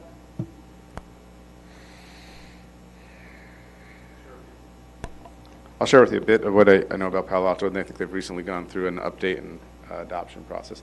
My understanding is they don't have the same number of projects. They haven't gone through a TMP type process. They've recently come up with a flat rate on a PM peak hour basis, which is what we reported in the staff report. This is actually the first time I've seen the number from the staff report. It's quite a bit higher than what their rates were, quite a bit higher than what our downtown rate is at this point. They have taken a similar approach to what we have, which is citywide projects. And instead of trying to look at individual, whatever, sidewalk projects or certain bicycle projects, they have just kind of like, we're going to fund our bicycle master plan or our sidewalk master plan. And they have just a blanket amount for that versus specific elements under that umbrella. It's a slightly more simplified approach. And then staff, within their discretion, figures out what the next project coming forward is in terms of a pedestrian or bicycle project or something like that. So it's a way of just grouping projects together, generally in the active transportation modes, but not on the roadway side. So this is essentially, they're not doing the TMP as we're doing it. They're doing it just in buckets, essentially, rather than specific projects. This is my understanding. I'm looking at it is that it's more of a traditional kind of, they have a capital improvement program, which most cities, we all have. You have, we all have. And they're just taking that list and working off of that. And so within that, they said, here's how much this is going to cost, and here's how much we're funding through the transportation impact fee. And they did their nexus analysis, but that was it. It just seems as it. It's not as strategic as what we're doing here, though.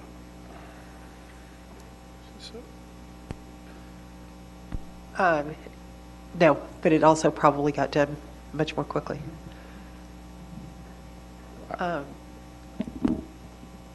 Well, so I think one important point, though, is that they spent a number of years developing the plans that they're basing the overall fee program on, and so those were adopted a number of years ago, but they did go through an 18 to 24-month process to develop those plans as well. So what Okay, you're so seeing they is- actually do have plans underneath them. That's what I was trying to get at. Correct. Okay. Correct, yes. Thank you.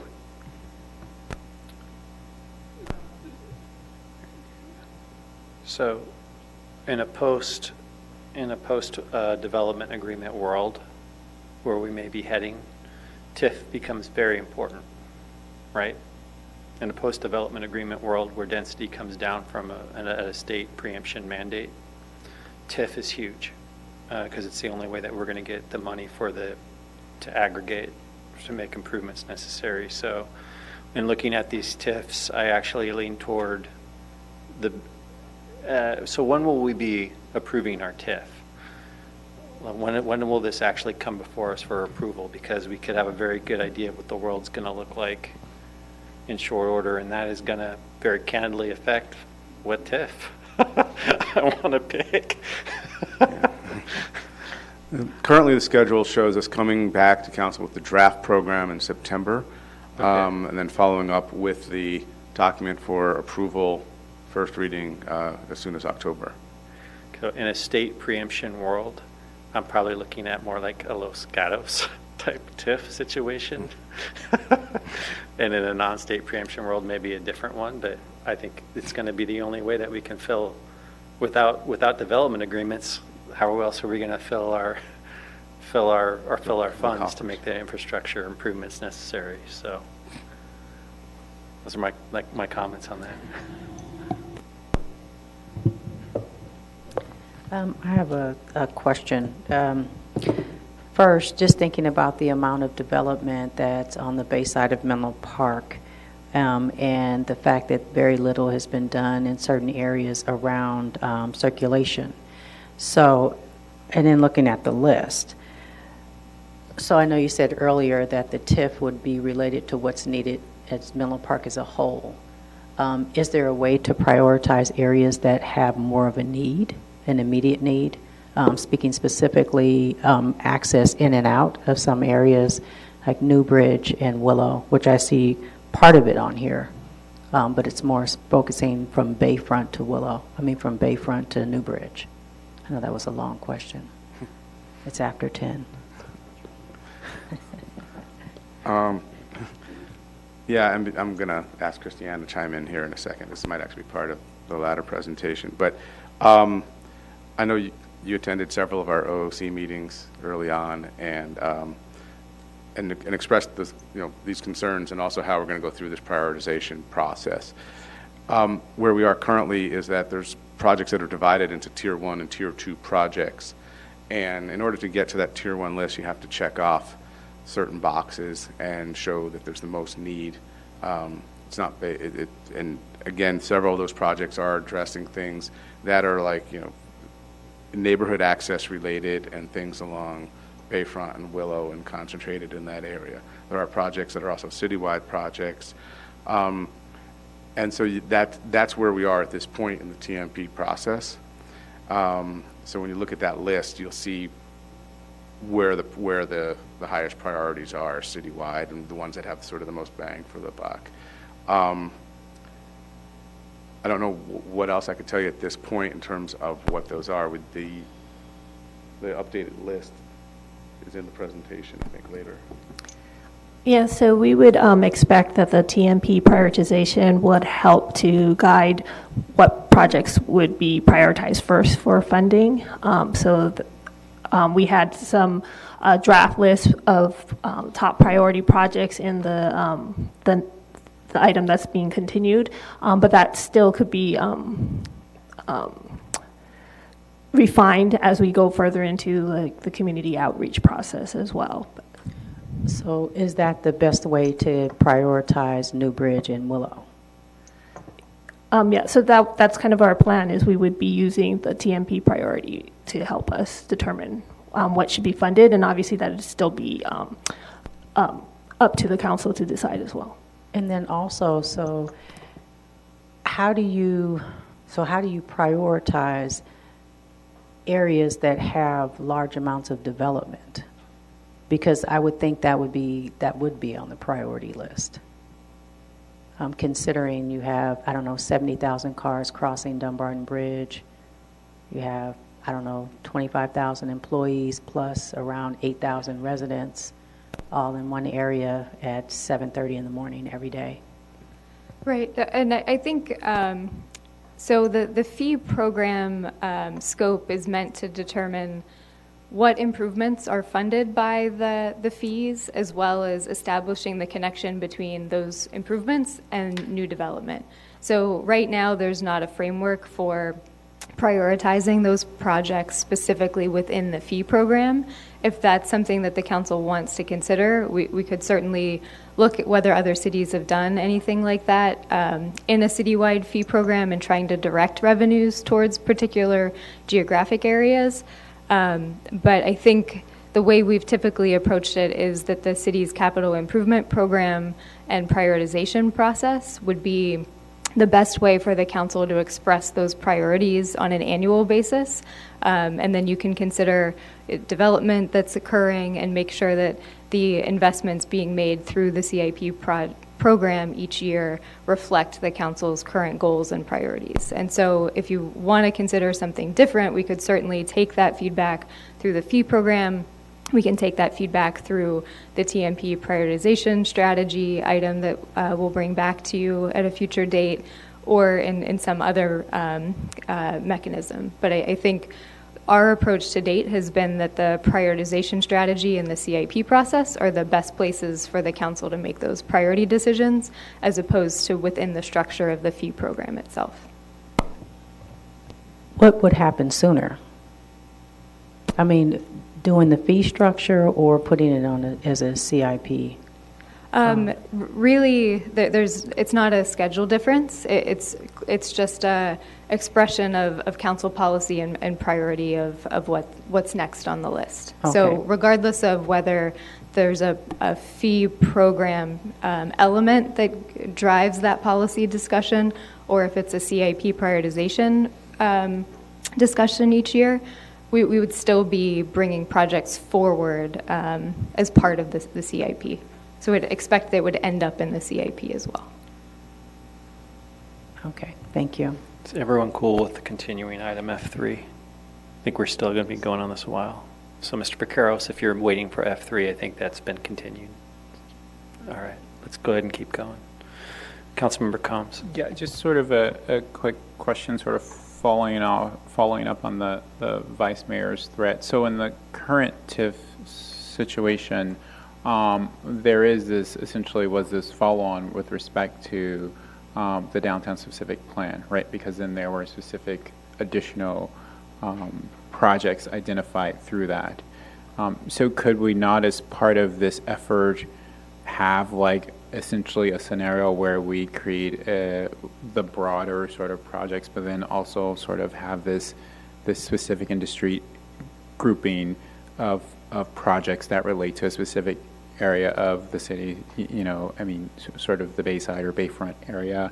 I mean, that seems like that would end us up in a scenario, essentially what is the status quo, but instead we would be swapping out the downtown specific plan for the Bayfront area.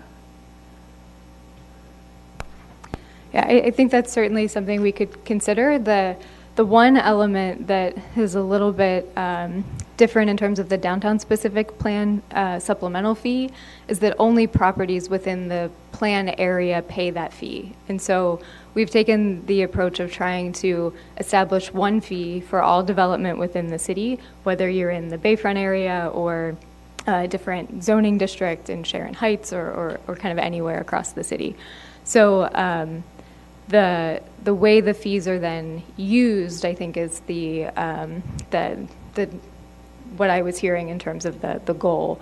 And so we just want to make sure that there's not two distinct fee programs that are then assessing different properties differently across geographic areas.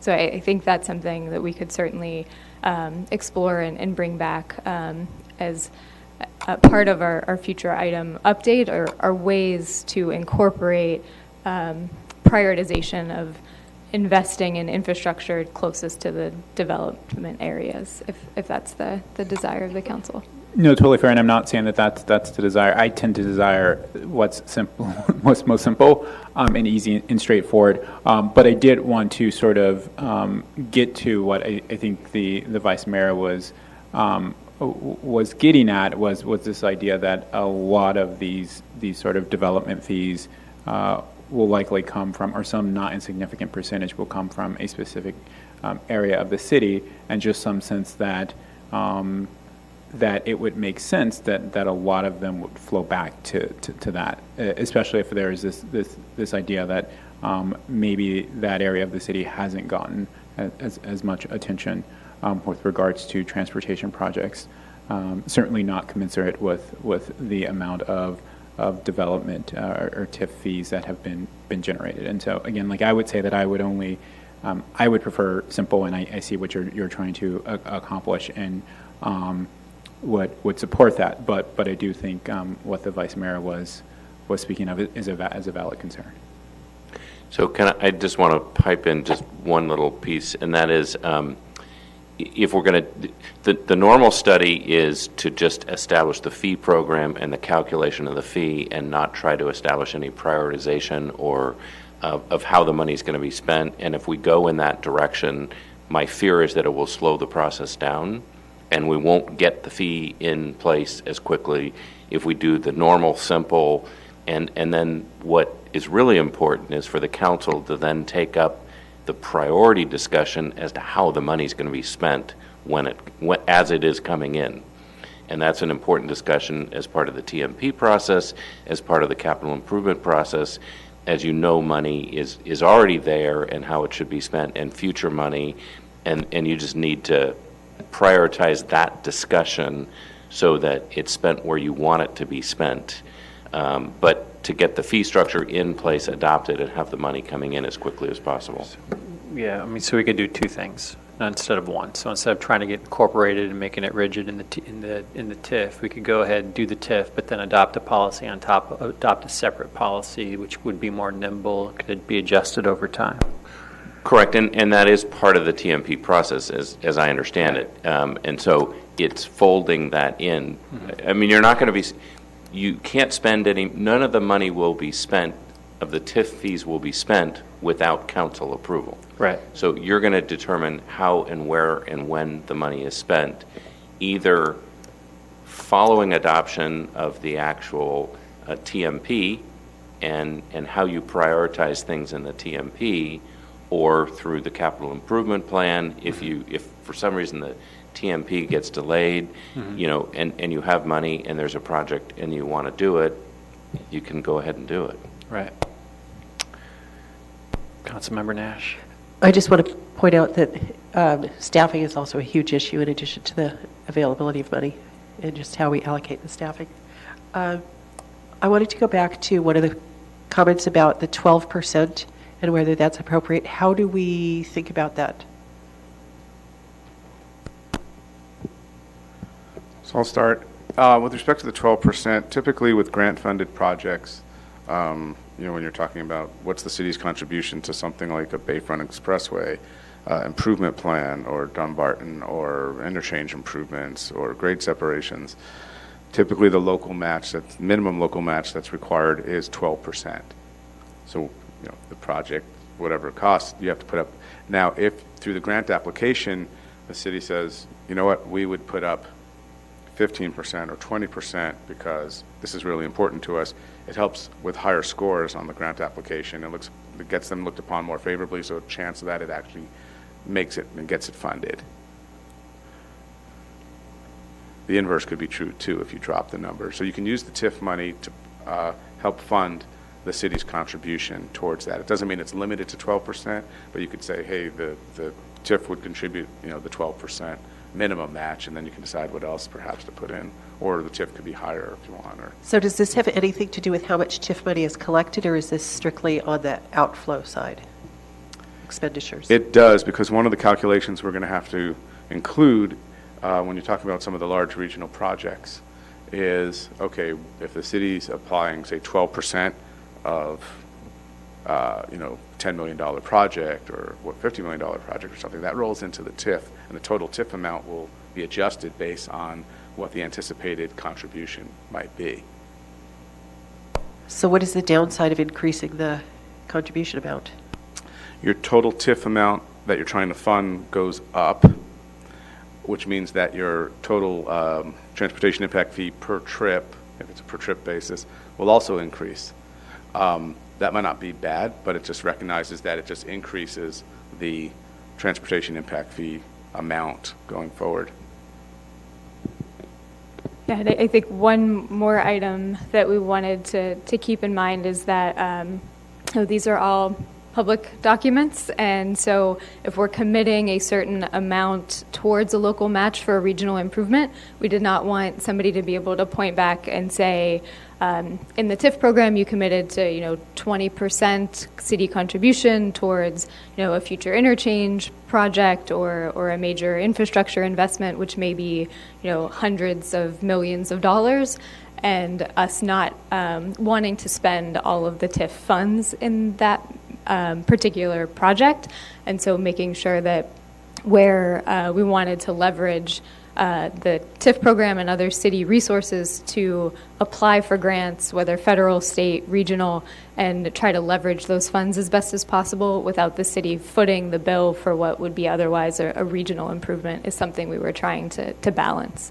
So there's kind of pros and cons to committing to a larger percentage, because we would have to essentially commit to that percentage in the future for those regional improvements. And what do neighboring cities do? So in a lot of cases, TIF programs are focused on local improvements. And so I think this is something that we established during the Connect Menlo process, that we had policies driving the city contribution to regional projects, because they are so integrated with our local transportation issues, that we wanted to make sure that we were trying to provide incentives to solving those issues where we can. But not every city does regional improvements in their local fee program. Oh, okay. So are there any other is there anything that we could use to just sort of take a look and see and calculate where we are? Well, one example they can cite offhand, and Mark may have others, the city of Burlingame, when they upgraded the 101 Broadway interchange, used some of their TIF funds to make a local match, and that was in that kind of 10 to 15% local match range as well. So that's generally the amount that cities are contributing towards those regional improvements. The federal percent match is something like 11.5% as an example. Are they not making decisions as to, like we're being asked to tonight, what percentage of the TIF, for their TIF, in other words? So offhand, I don't know the specifics of their fee program. It's certainly something we could research more and come back when we bring the program recommendations back in the fall, and then we could adjust accordingly. I'm just wondering, how do we choose, honestly? Do we stay at 12%? Do we go to 15%?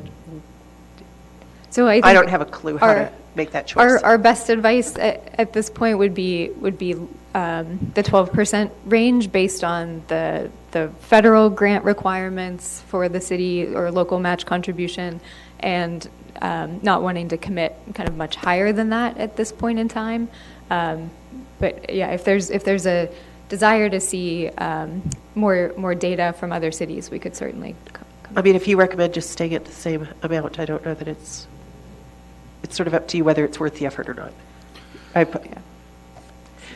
Also, what is the 25-75% where it's the new versus the existing users? Is that something that's just standard to use 25-75? No, it's actually a calculated amount. And so at the time of the 2009 study, what it showed was, in the future there'll be, X number of total trips passing through Menlo Park. Of those, 25% would be from new development, locally generated. 75% is from existing traffic that's already on the roadway. And so you apply a 25% factor, saying 25% of that, of certain improvements. Let's say if you have deficient roadways, you can fund 25% of the improvement that goes forward, because that's what the new development is generating. You have to be able to tie it together to just the new development. So you can't try and backtrack. So we don't need to worry about that. No, that number will be updated automatically. Okay.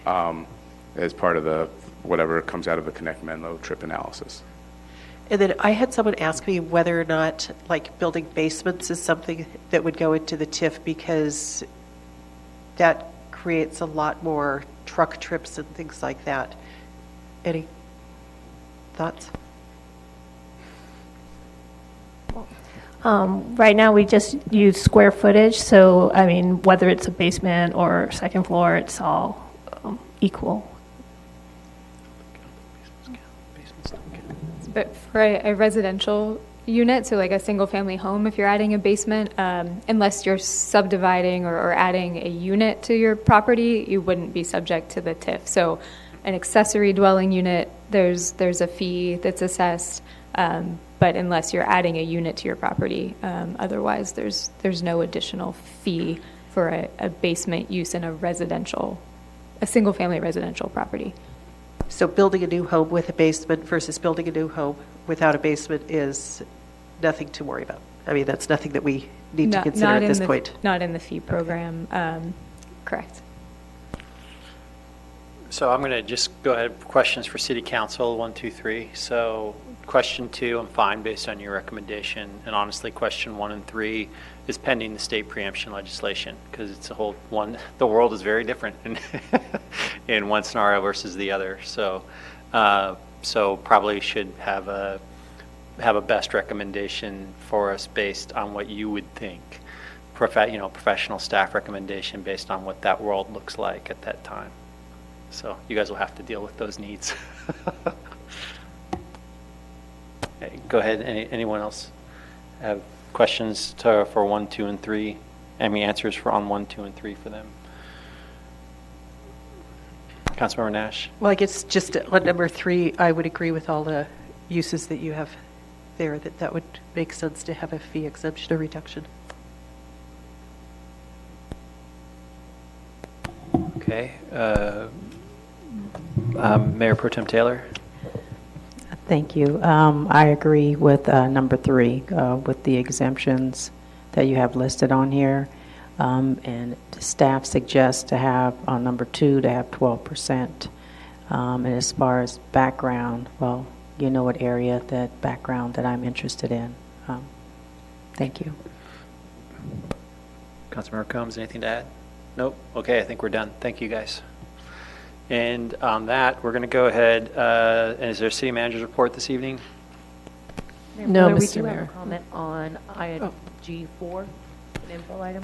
Okay, we'll go ahead and take the comment on item G4. We had indicated earlier that there wasn't going to be a staff presentation or any questions from council, but for the record, we'll take public comment on it. So G4, let me go ahead and pull that up. Ms. Bramlett.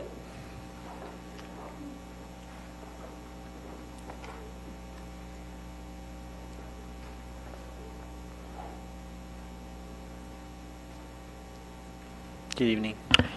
Good evening, Council. Thank you for your service. I'm sure you're all very, well, I appreciate your time here, your long day. I wrote you an email about it, so I won't go over what I put in it. I just want to make the point again, especially with the topic of public engagement. Because I've made a business of studying this over the past year. And I also want to add the general plan updates, the 2017 that I printed out. They have a whole chapter around community engagement, so they have a lot of ideas in there too, and they're looking for that. With regards to the budget, I think we can build in some additional review cycles via the Finance and Audit Committee. I'm sure they'll be in touch with the proper people for that. And it's really important to strengthen the role of the advisory committees through having them review staff reports. You'll get a higher quality report. The public can come ask questions that, we can't really ask here and get, the kind of answers in a one-way forum. It's really one of the best ways to bring about better public engagement because you're embedding it. So it honors them. Anyone serving wants an authentic role where they're doing something meaningful. We're not here to disrupt anyone's work. So, it's a resource. So I just think even if our pace here needs to slow down, it's just really important that,